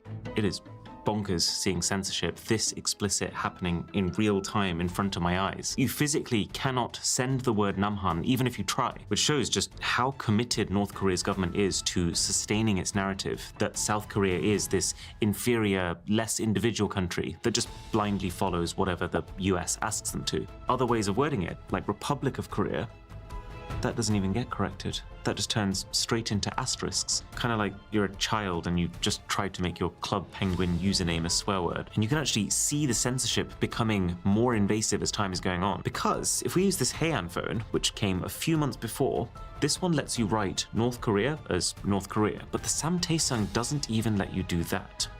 Oh my God. So it used to be less restricted and then they realized that they needed to make it even more strict. So they had to fucking come out with a like even worse version.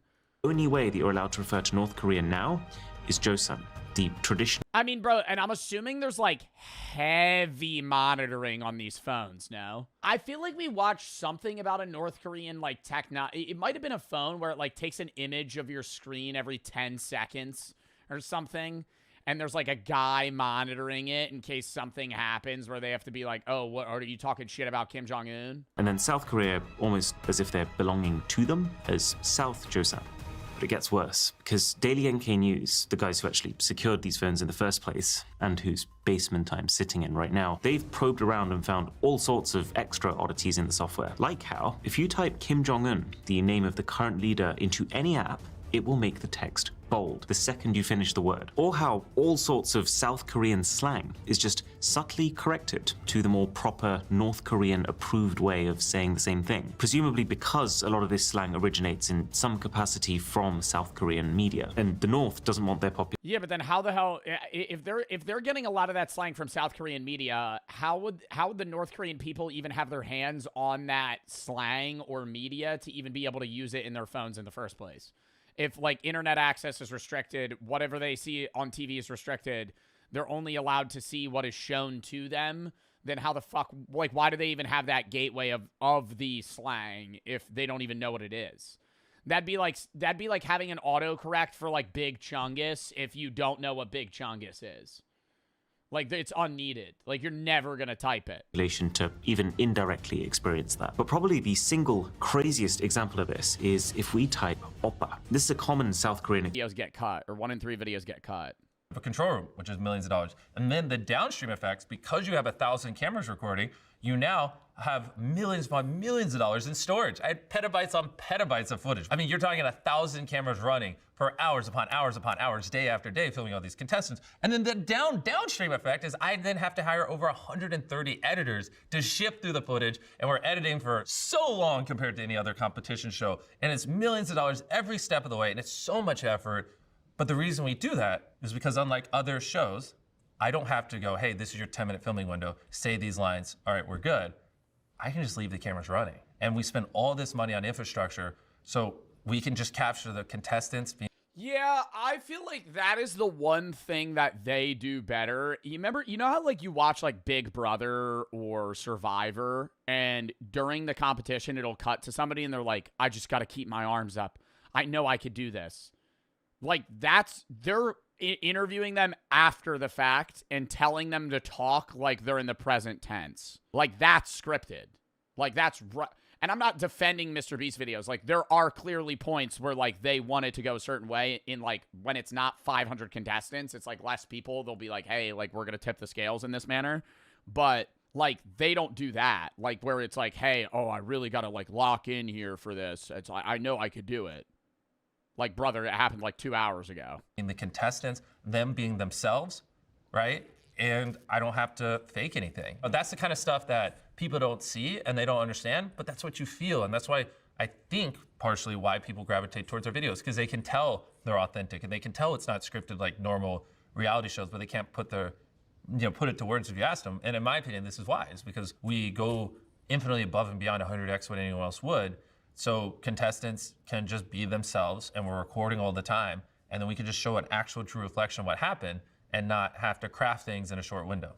Can Mr. Beast buy the NFL? Can he buy the NFL? I already bought the NFL. What are you talking about? I bet maybe 2% of people watching this understand that joke. To the other 98% of you, just know that if you are part of the 2%, you would think that's funny. Mr. Beast, Game Season 2. It's my brand new show that just dropped. We know! Cash prize. It's big. That's indoor. We went, I thought it would snap. Oh, well. Oh, okay. Well, that was a fun video. I liked him answering those questions, but I already mentioned Mr. Beast Game Season 2 3 times. I know, Jibby. I'll watch it. First thumbnail of Mr. Beast where he's not photoshopped. What, where they like gloss over his face? My editor will do that for me too. All right, yo,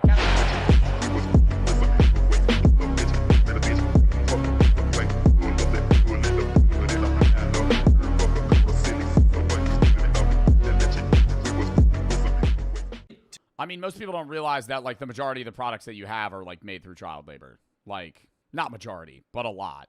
Like, the shoes you're wearing, there's a chance that a kid made those shoes. Like, the phone that you have, probably a chance a kid was involved in the making of that phone. Like, so I don't want to say it's, like, nitpicked on certain things, but, like, well, somebody said Temu. What, like Temu products? What do you mean? Do them, but those are just more what I just use my money to make change instead of giving it to other people to make change, I guess. But a large part of it right now is trying to get as many of the 1.5 million kids in illegal child labor and chocolate out of it through Feastables. And then the other side is, you know, I just think it's weird that in America there are people who their only hope of seeing, walking, hearing is that a YouTuber steps in and pays for stuff, which is like silly.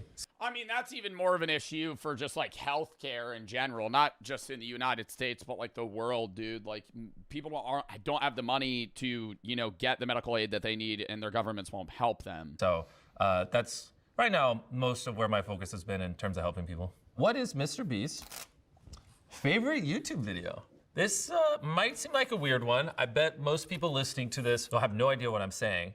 But there's this YouTuber back in the day called Technoblade, and he had this series where he tried to farm the most potatoes on a server, more potatoes than this squid guy. People who don't play Minecraft are gonna think I've seen Technoblade, but I don't know that potato video. Crazy, but as a grown man saying this is my favorite video, but dude, that Technoblade video was so sad. Like, obviously rip Technoblade and fuck cancer, but I remember it was this summer and I saw the video and it was his dad reading the words that Techno wrote. And that was so sad. But, like, what a good message he had, man. Like, you know, the fucking dude, he was like in his early 10s, so the dealer will get you to play more hands so you lose before you get up. Because their goal is, we need to get this guy to be broke before he stands up. Because the second he stands up, we lost. Right. Expense to keep you in the building, so the math has more. Why? Because the more hands you play, the more likely you are to lose. Even if you keep the yes, there's areas where you're up 5K, they bring a faster dealer out, now you're up 20K. But, like, the odds are you're up 5K, you keep playing, they bring a guy out that deals twice as fast. Now you're going to play twice as many hands, and you're probably going to lose more. Time to work on you. And at the very top of this pyramid sit the whales.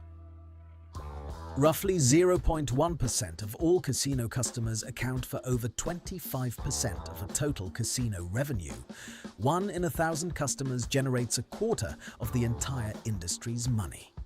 A good example is Dana White. He plays $25,000 per hand at blackjack, won $2 million one weekend at the Palms, came back, won another $1.6 million. The casino banned him. Caesars and Bellagio still let him play, though. Why? Because the rest of the time, whales lose enormous amounts of money. The math always wins eventually. The whale always comes back. That's why a casino will fly a whale on a private jet from anywhere in the world. Yeah, dude. Yeah, if you're guaranteeing that you're gonna bet like $1 million in a weekend, they'll fly you out on a private jet from another country, put you in their penthouse suite, and give you as much alcohol and food as you want. Because all of that factors up to be like, okay, they're spending $60K on you, and you're gonna lose $1 million at their casino. So they just don't give a shit. But in your mind, you're going, oh, I'm getting a free room. I'm getting a free room. Oh my God, they're giving me a jet? Give them the... You have to try this? Oh yeah, let me go burn $1 million at the fucking Borgata. Oh yeah. Penthouse for free.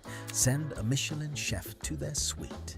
Spending $500,000 to host one whale for the weekend. You know what I should do? I should get a bunch... you couldn't stream it though. I could get a bunch of streamers to try and get the Borgata to let us like stream and pay. But then it would be a sponsor. I don't know. Oh, but that would be so sick. I get the Borgata to let me do a stream with like Jinxie and other people, and then they just give us like 100K bankroll. I don't know if they would do that though. And is rational when they get flown out. Yeah, I get like 5 streamers. I go, we'll play 500K. I'm pretty sure Lacey did that. Expected loss. I don't know if it was sponsored though, but he lost like 50K in Vegas. Is $10 million. So here's the whole revenue model in one sentence. House edge multiplied by volume, multiplied by time, multiplied by repeat visits. And every single thing in the building exists to maximize one of those 4 numbers. So with all this, guaranteed math, billions in revenue, customers literally engineered to lose, why do casino owners ever lose money themselves? The short answer is everything else. Out of every dollar of gaming revenue, about 70 to 80 cents is gone before you see anything.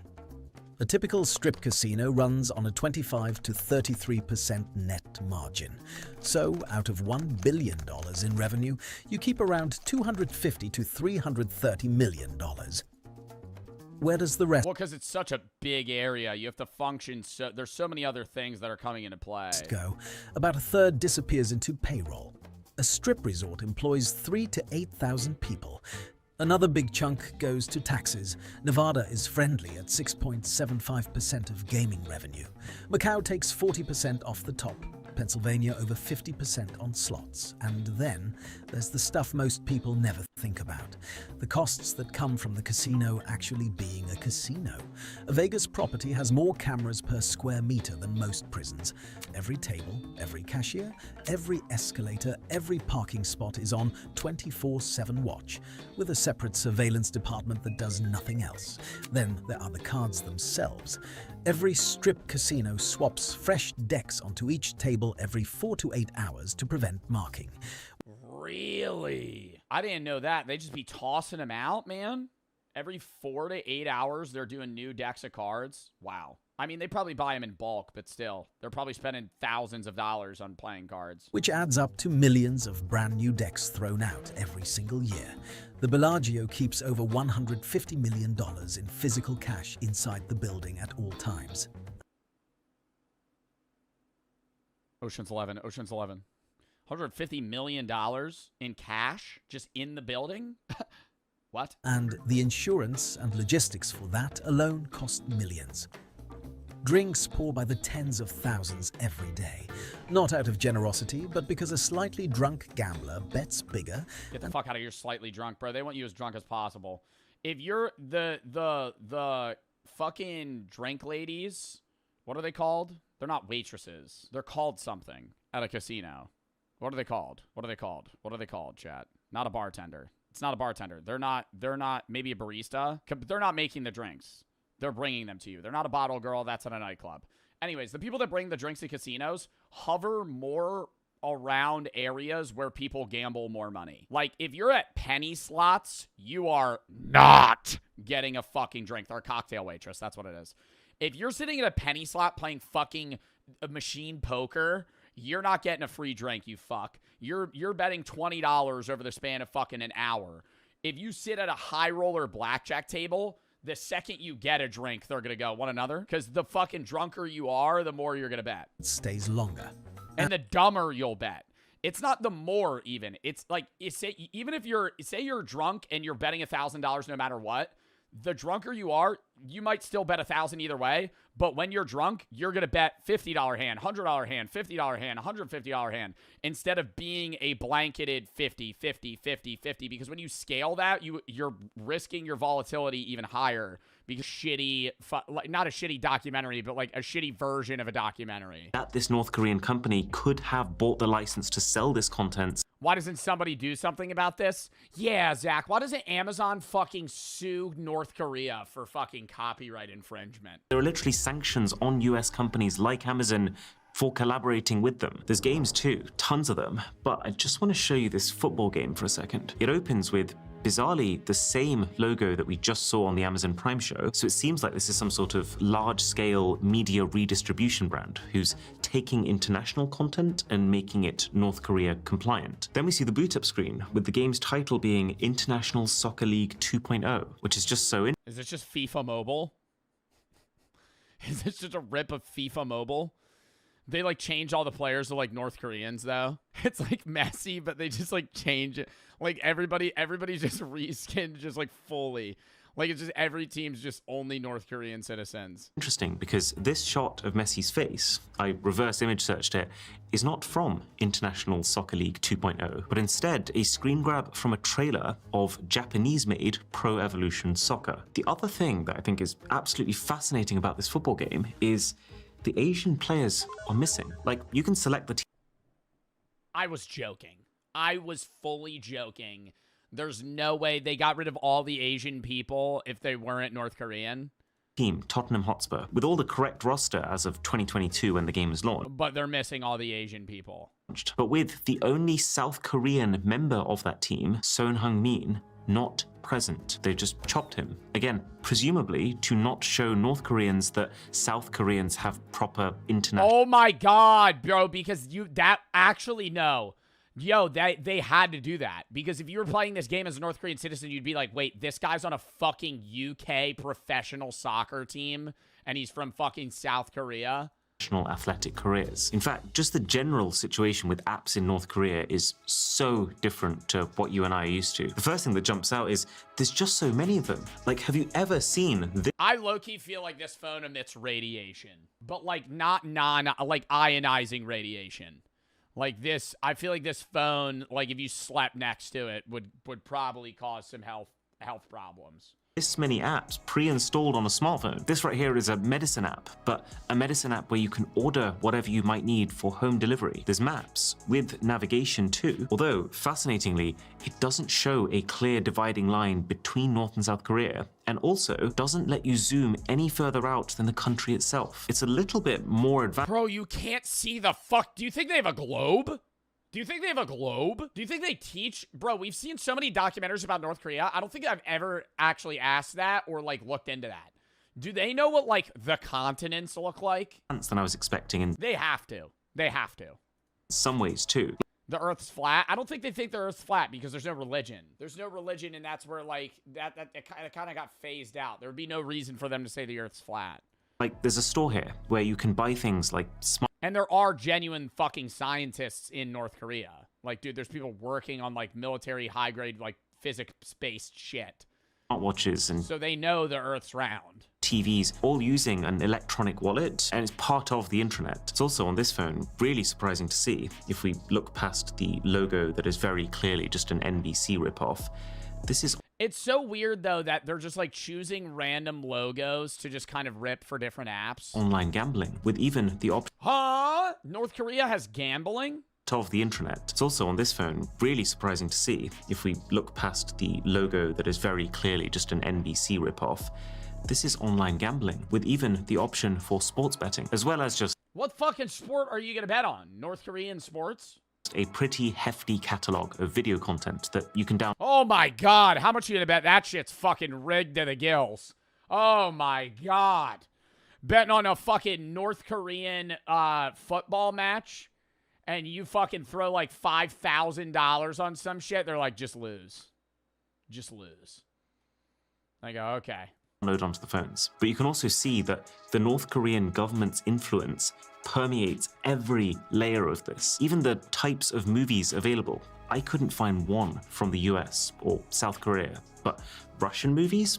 Loads of them. Remember, the criteria here is not which movies does the North Korean population like the most, it's which movies does the regime want the population to watch. And so it makes sense that it's all filled with Russian content, since Russia is one of North Korea's closest political allies. And Russian ideologies line up very closely to North Korean ones. There's also, weirdly... Yeah, but it's Russian ideologies, but it's not just Russian film. What's that one movie where they use real bullets that was a Russian film that we watched? Come and see. I'm telling you right now, the North Korean people do not have access to Come and See. That's like an anti-war like movie about how horrible it is for people, and it ruins lives, families, and fucking everything. Yeah, no shot in hell they'd have that. A bunch They have access to Russian films that are pre-approved. of Indian movies, including ones that I've seen before, like Three Idiots. The link between North Korea and India isn't as clear-cut, but the guys from Daily NK have a theory that Indian culture hits a bit of a sweet spot. It's kind of different enough to seem exotic and interesting to North Koreans. But they won't want it. But while still not posing a threat to their culture. Yeah, it's not going to make them want to change their own culture. In the way that Western content does. And then there's just a whole load of apps that feel not just guided by the government, but directly requested by them. Like this one is entirely biographies of past and current North Korean rulers. Something else I've never seen before is a general guidance app, which is split into 4 categories: laws, regulations, a legal dictionary, and then common sense, which really is exactly what it sounds like. You imagine you're doing some sketchy shit on your fucking North Korean iPhone, and like out of nowhere you just get a fucking phone call and it's just Kim Jong-un's face. It's like John Pork, but worse. Sounds like it's so strange. It's like way worse. How should we legally understand the family? Who are relatives? Can't relatives marry? I wonder if the idea is giving... Wait, what? Legally understand really is exactly what it sounds like. It's so strange. It's like, how should we legally understand the family? Who are relatives? Can't relatives marry? I wonder if the idea is giving every single person the same set of ideologies and learnings, and even there's like a humor section here, so that they affect... Yeah, it says something about same-sex marriage. I'm assuming North Korea doesn't like gay people. Effectively become the same person, to squash individuality. There's even a cooking app which guides you through how to make traditional North Korean cuisine. And all of these more official looking apps, they open by first showing you a famous quote from one of their leaders, which so feels like something you'd see on the loading screen of a dystopian video game, but this is real life. And then there's also just a ton of games to play. Oh my god, ton of games to play. This shit looks like it was made by ChatGPT yesterday. That looked like some shit I would have played in like 2008. Most of them feel pretty simple, with a big emphasis on offline play, which is true for the whole phone experience. It's actually wild how much we've been able to show and do, and that's all no doubt because the internet situation in North Korea is so sketchy. So crazy amount of stuff on both of these phones.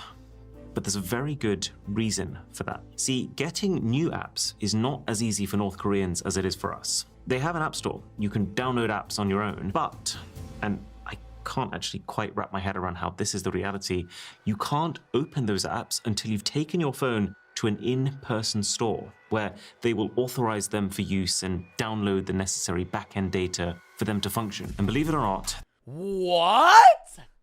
So if you want to download an app to use it, you have to basically redo like a background check at like a physical fucking phone store for them to like give you access to play fucking Flappy Bird. There's an extra wrinkle that comes with this. Your apps in North Korea expire. So this one here is telling me it's right. Oh my god, you have to get renewed access to use an app. Oh my god. Do you have to pay? Is that money? Run out, and is basically asking if I want to pay for 6 months or for 12 months for a bit of a discount. Effectively making Oh my god! Don't let EA get their hands on this. Don't let EA get their fucking hands on this. North Korea's charging people to use an app. They have a paid subscription service for like a fucking free thing. Like just a regular app you would use on your phone. Free app, a paid subscription, even ones you would not expect to be, like the laws of North Korea. Bearing in mind North Korea is one of the poorest countries in the world, with its national income per person being just 3.4% of that of South Korea. Then how are they buying phones? This has to be solely restricted towards like the top 5% of North Koreans. Like I could see the average not the average North Korean. I could see like a middle like not middle class. I want to say the median North Korean individual by income having like a pager where they have like a phone that like is so restricted. It's basically just like a flip phone where they can call like 4 people, and it's like how they talk to their boss, or like if the government needs to send them a message or something. Like I could see that, but I feel like this is just not, no one has this. Concept of being able to sustain a large library of apps is a luxury that very few will be able to afford. And that's assuming you... Oh my god, imagine you have to pay to use settings. Sorry, your settings subscription expired. You have to pay us $40 to use the settings app. You can even afford the phone. But we already uninstalled it because you didn't pay for it. So now you need to go in person to get settings reinstalled. You didn't pay to use the App Store, so you can't download apps. You need to pay us to be able to use the app to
manner. But like, they don't do that. Like, where it's like, hey, oh, I really got to like lock in here for this. It's I know I could do it. Like, brother, it happened like 2 hours ago. In the contestants, them being themselves, right? And I don't have to fake anything. That's the kind of stuff that people don't see and they don't understand, but that's what you feel. And that's why I think partially why people gravitate towards our videos, because they can tell they're authentic and they can tell it's not scripted like normal reality shows, but they can't put it to words if you ask them. And in my opinion, this is why. It's because we go infinitely above and beyond 100x what anyone else would. So contestants can just be themselves, and we're recording all the time. And then we can just show an actual true reflection of what happened and not have to craft things in a short window. Can Mr. Beast buy the NFL? Can he buy the NFL? I already bought the NFL. What are you talking about? I bet maybe 2% of people watching this understand that joke. To the other 98% of you, just know that if you are part of the 2%, you would think that's funny. Mr. Beast, Game Season 2. It's my brand new show that just dropped. We know! Cash prize. It's big. That's indoor. We went, I thought it would snap. Oh, well. Oh, okay. Well, that was a fun video. I liked him answering those questions, but I already mentioned Mr. Beast Game Season 2 3 times. I know, Jimmy. I'll watch it. First thumbnail of Mr. Beast where he's not photoshopped. What, where they like gloss over his face? My editor will do that for me too. All right, yo,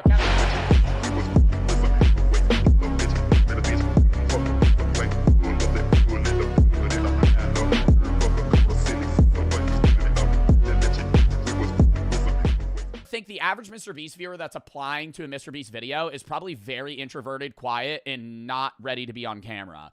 So if you have like a few videos where you have, like, imagine if the Squid Games video was just 100 people, like the 300 people were just all introverted people.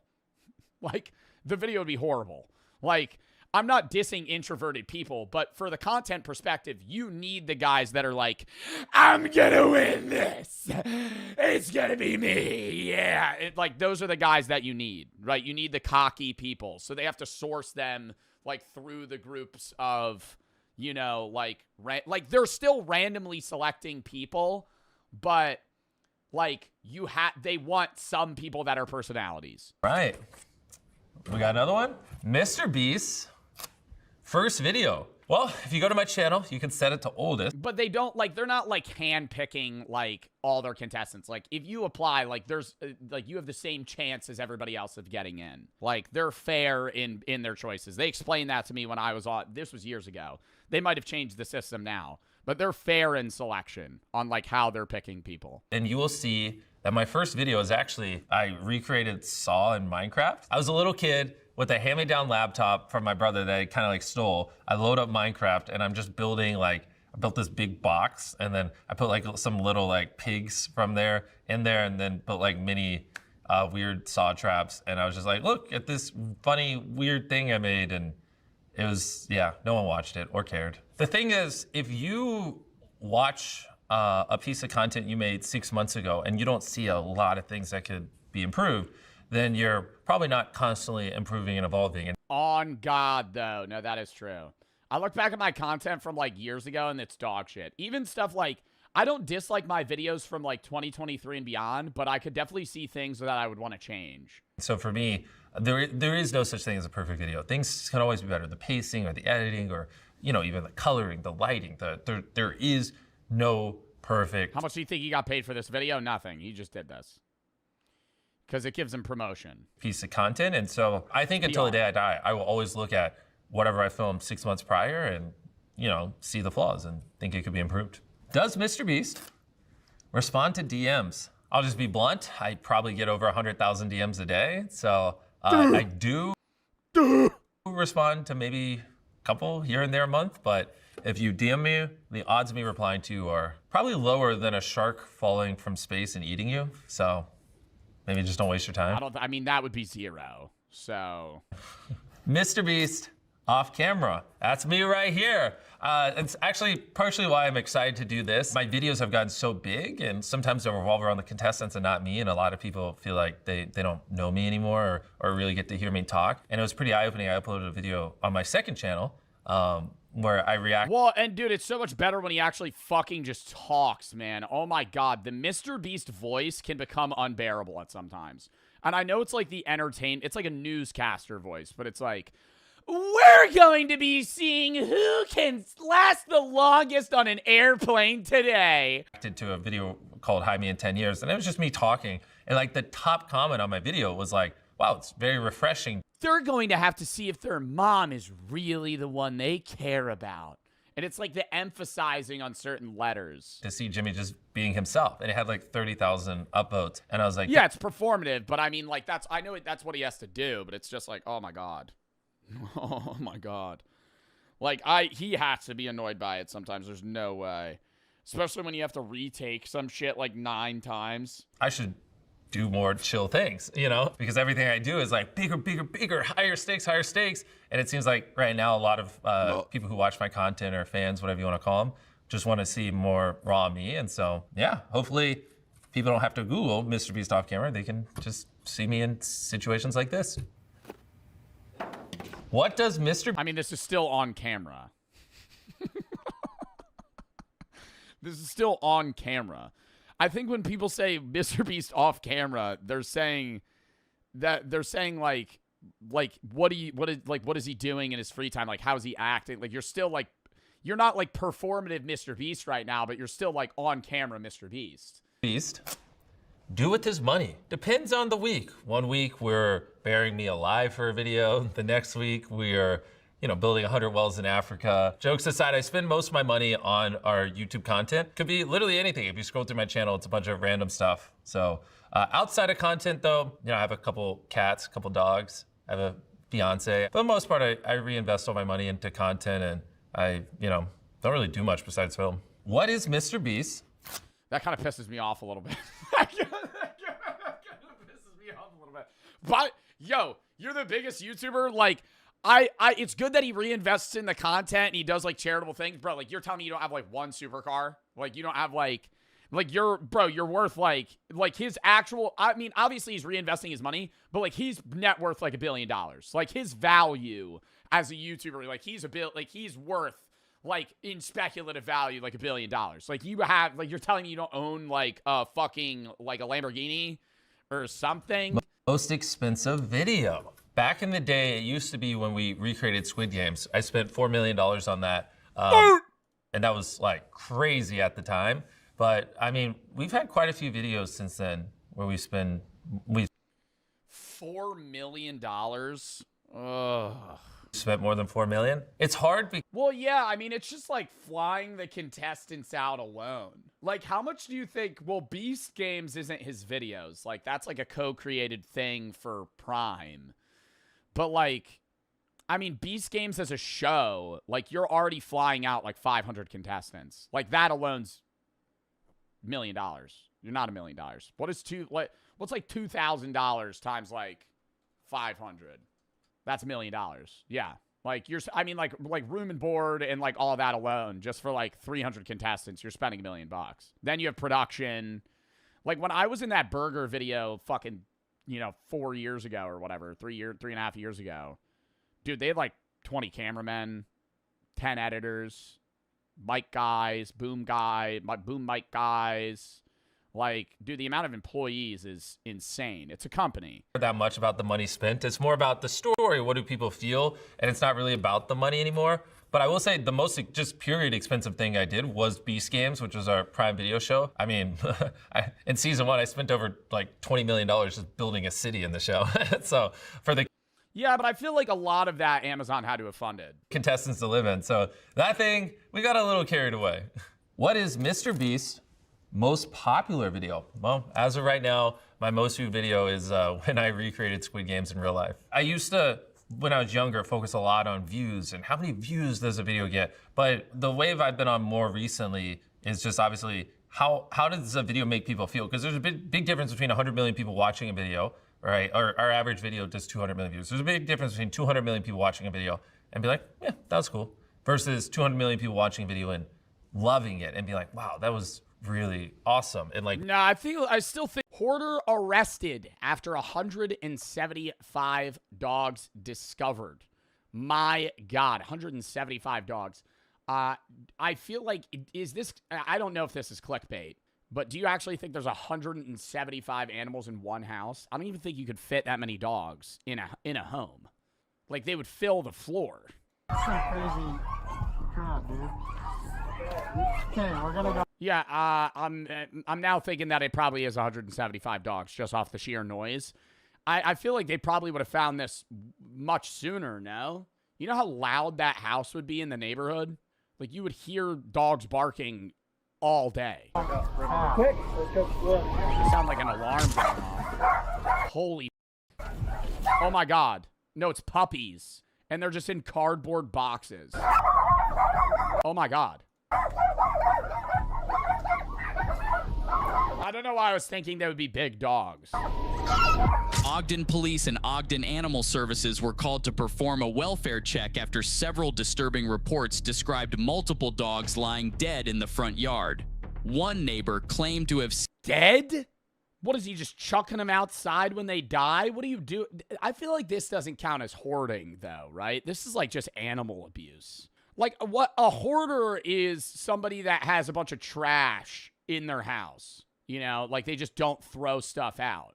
You're not hoarding animals. Like, you're choosing to breed them and then keep them. Seen over 11 deceased... You're hoarding the dogs, but I don't know. I feel like it's not with, like, living things. ...dogs in just the past week. We did watch one where it was, like, 20 dogs, and even that was shocking. But I don't know how you have this many animals. Like, how do you sleep? There would just be poop everywhere, and it would be so loud. Suspect, Miguel Salgado Vargas, had been hoarding dogs for years. Not just 5 or 6, but hundreds. In fact, over 200 dogs were found living under one roof. Don't you need to... I mean, obviously they didn't know about this, but I don't know, like, the state-by-state rule. Don't you have to register an animal when you get a dog? Like, you have to register it with the state so they know it's it's not a fucking feral animal or like a wild dog. Like, when you get a pet, the government the state knows that you have that pet. And then you get, like, a tag with that dog or cat or whatever it is. I guess from what they have said, they've tried to make contact, but no one has answered the door when they come in.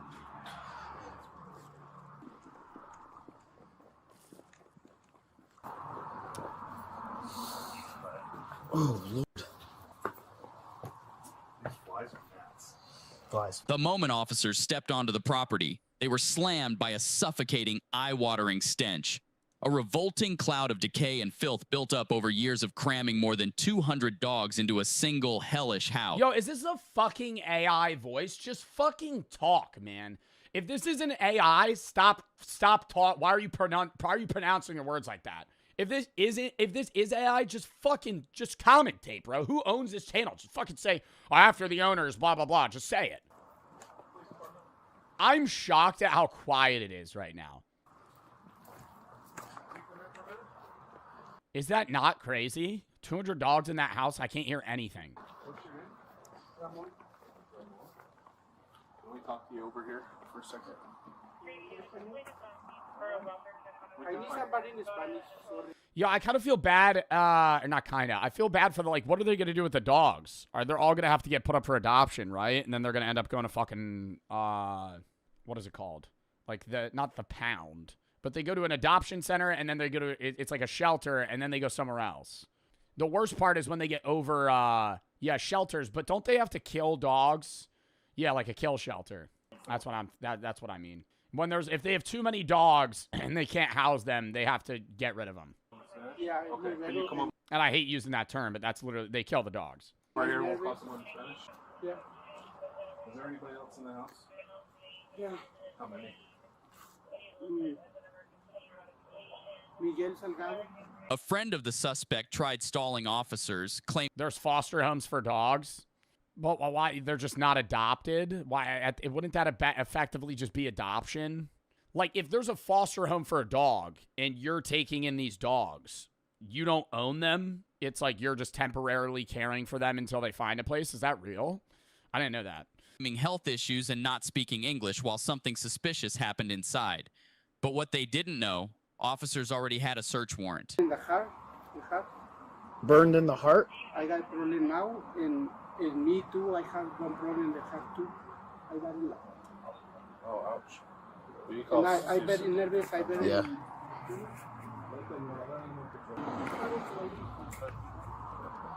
Does animal control? I mean, bro, how do you have 11 dead dogs outside of your fucking house? How do you have one dead dog outside of your house? What is it, they just die, you just chuck it out the fucking window? Control speak Spanish? The last time is the same. The people coming and I give you dogs and 3833. and you know the problem more. That's awful. Oh my god, yeah. It's so different with dogs. What's crazy is like, I mean, they have euthanasia places for it, but I know, like with horses, dude, that's an entirely different story. Horses, bro, that like if you have a horse that breaks its leg and you live in like the country, bro, they might not even take that shit to a vet. They'll just shoot it in the head. More pass the time and more. I called the lady hell the other time for the help you. But he's is not here. He's moving for other state. Is not here.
Which jobs have the most psychopaths? Somewhere around 1 to 4% of the general population, but in some industries, they represent over 20%.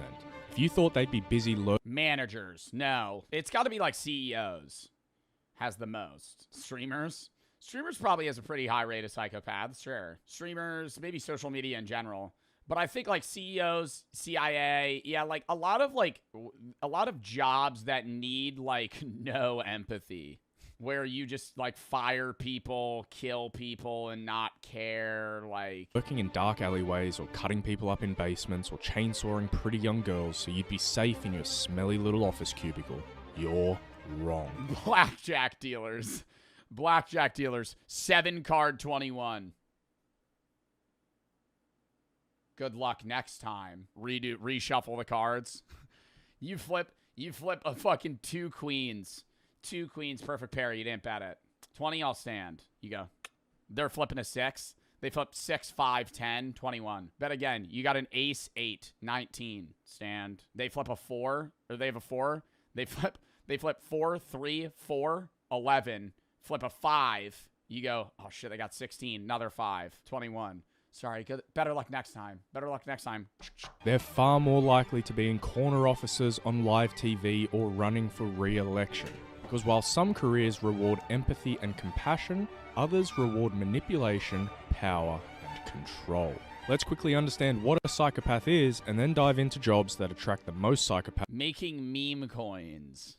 in the modern world.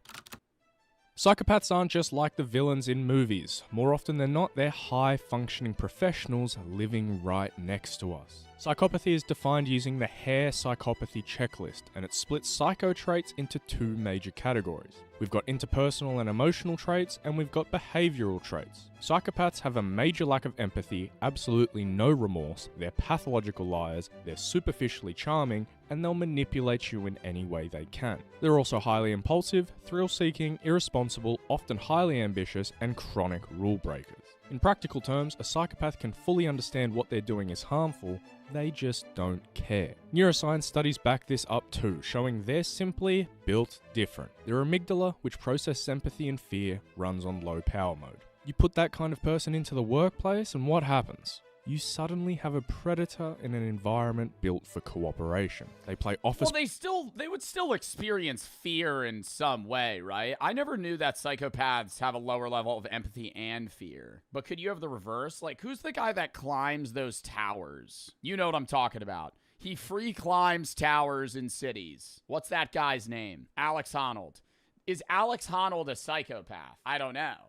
Alex Honnold is a thrill seeker that has a low level of fear, but that doesn't mean that he has low empathy. He might just have like a fear disorder. It's politics like it's life or death. They see colleagues as stepping stones, and they climb the ladder fast because they'll do things normal people simply won't. As Professor Babiak's research shows, certain careers act like magnets for psychopaths because they offer exactly what these people are looking for. Dude, I can't escape Anton Chigurh. I'm serious. Ever since I've watched No Country for Old Men, I see Anton Chigurh every single day.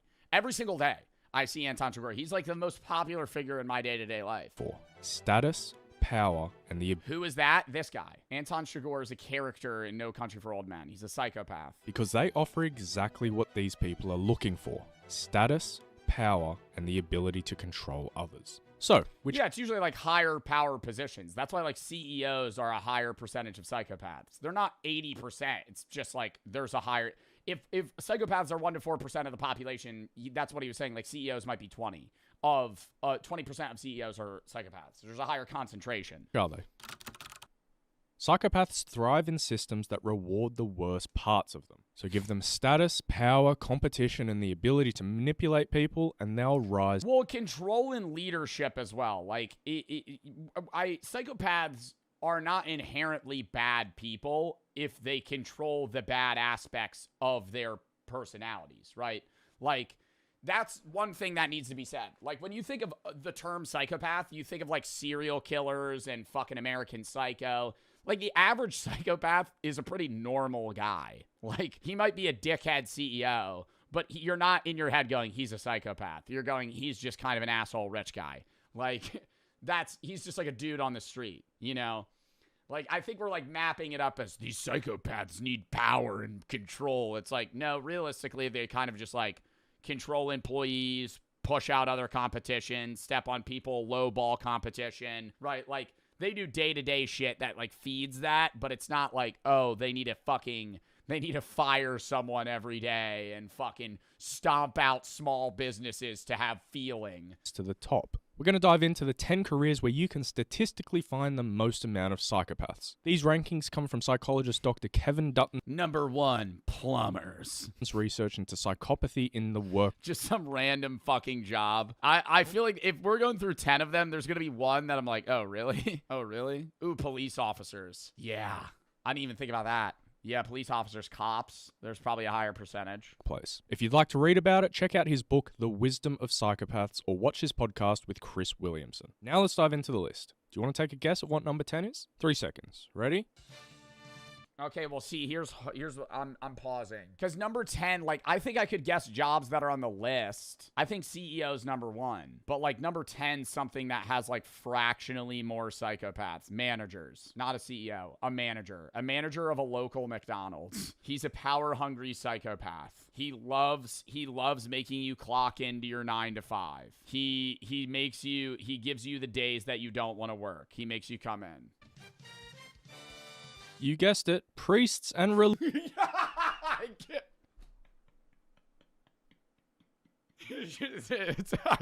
That would have been the last guess. That would have been the last guess, right, priests? religious leaders. Just kidding. They're actually number 8 on the list. Oh, fucking hell. What the Number 8 is priests? What? We'll be diving into them a little later. First up, we've got civil servants. More specifically, we're talking about those roles where they're like the fake police. Parking ticket officer, welfare case manager. Just fiending on that fucking power, man. Oh, you're fucking 6 inches too close to a fire hydrant. Ticket. Some fat, miserable, blue-haired bitch at the DMV. Whoa. That kind of role. Why do psychopaths like these roles? Supposedly 3 reasons. Whoa, 1, settle down. rule-based power. So authority is baked into the job. 2, low transparency. Everything's hidden behind... Side note, side conversation. That was a little crazy. I saw somebody say that in my Walking Dead playthrough, I'm like overly sexist and I use the term bitch too much.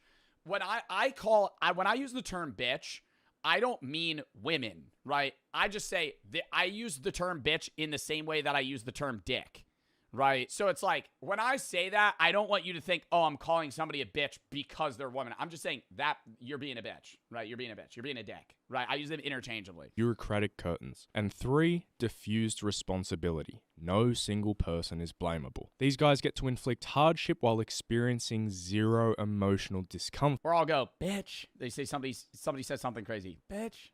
Because policy provides the moral cover. I'm not denying you. I gotta rewind. No single person is blamable. These guys get to inflict hardship while experiencing 0 emotional discomfort because policy... Oh, you're here for a new ID? Do you have your 6 points? Ooh, that's only 5. Well, I drove 30 minutes to get you. Ooh, you're gonna need your birth certificate. Sorry. Policy provides the moral... Adrenaline coursing through their body. ...cover. I'm not denying you healthcare. The system is denying you healthcare. Dr. Kevin Dutton describes this category as everyday authoritarianism. People who... No, the DMV is really a dystopia. The DMV is like gray. They have those shitty hospital lights. It's just like 3 TV screens with like B22. Like you're playing bingo, but you're just sitting in a fucking shitty plastic chair waiting for your name to be called. Enjoy enforcing structure, not because it helps society, but because it gives them dominance. In other words, psychopathy thrives in organizations where human suffering becomes just procedure. Anyways, on to number 9, which might surprise you quite a bit. Chefs. Not only are they idiot sandwich... Head chefs. Yeah, Gordon Ramsay. I think Gordon Ramsay puts it on for show, though. But that's not that surprising. I feel like civil servants surprise me more than chefs. Yeah, that's not that crazy. They are psychopaths. My dad's a chef.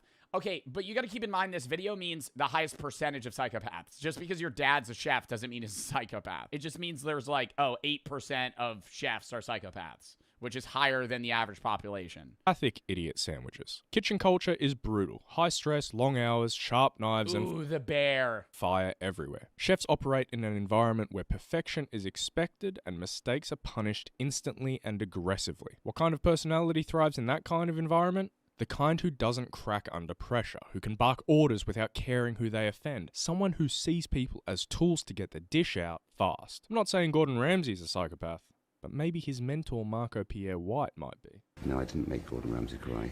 He made himself cry. And now on to number 8. Priests and I didn't make him cry, he made himself cry. Wow, holy term. religious leaders. In theory, these guys should be the most empathetic and compassionate in society, and a lot of them are. But research shows psychopathy often thrives wherever there's power without oversight, automatic trust, and access. Yeah, I mean, I wouldn't have expected to say priests and religious leaders, but it's not shocking that a small percentage or a higher percentage of priests are psychopaths. Because it's like, if you're a priest, you could use your power in the worst possible way.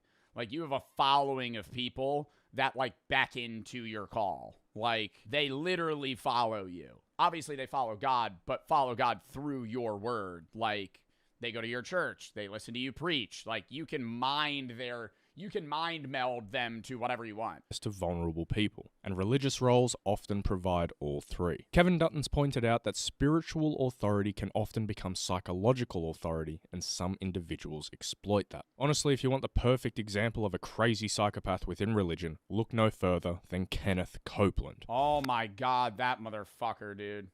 Well, the jet was so cheap, I had to buy it. Don't you say that to me, you devil worshiper. Oh my God. It's like, dude, you own like fucking 9 mansions. What happened to being like frugal? You know, what happened to, it's like he literally preaches the exact opposite of what he practices. That's the thing, though. It's like, even though I'm not religious, I feel like me as a non-religious person and religious people all agree that like televangelists that just make millions of dollars and spend it on anything are like literally practicing the exact opposite of what they're saying. It's like so weird. Like, have you seen that one televangelist brag about his mansion he was preaching and he was bragging about his mansion for like 5 minutes. He's just like, yeah, I got like 9 bedrooms. And he's like, I say it's like my humble abode. He like calls it some weird term. It's like the house of dreams. I'm like, why are you calling it that? It's so weird. COVID-19! COVID-19!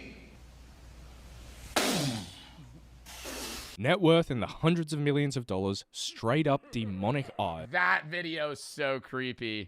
And supposedly spends disaster relief funds on repairs to his own private jet. It's easier for a camel to go through the eye of the needle than for a rich man to enter into the kingdom of God. Well, see you in hell, Kenny boy. Now on to number 7. The idiots we have running our countries. Politicians. Surprised? No, Yeah. not at all. I think that's like the most obvious one. Yeah, me neither. If you take the traits of a psychopath, manipulation, charm, deceit, total lack of empathy, power, status, and zero accountability, and then you build a job description around it, you'd end up with Member of Parliament. In my video about Congress, we touched on how a massive part of their job is campaigning. Well, campaigning is basically just straight up manipulation. You lie to win affection, you make promises. Every politician, bro. I'm gonna do this. They don't do that. You'll never keep. I'm going to do that. Are you tired of this? Yes. Well, I'll change it. They don't change it. You convince people that you alone can fix the mess you They helped don't change create. Remember when Trump said he was going to release the Epstein files no matter what, and it was a massive part of his campaign? How'd that one work out for us? In a 2014 study out of Oxford, nearly 1 in 8 politicians displayed clinically significant psychopathic traits. In the general population, Wow. it's somewhere between 1 in 100 to 1 in 25. I feel like it's higher in politicians, but it's like a toss of a coin, man. It's like so hard. Like, they're like, using the thing again, they're like mimics, right? Like a psychopath in like a political area is just mimicking everyone else, but you have no idea whether or not they actually have emotions.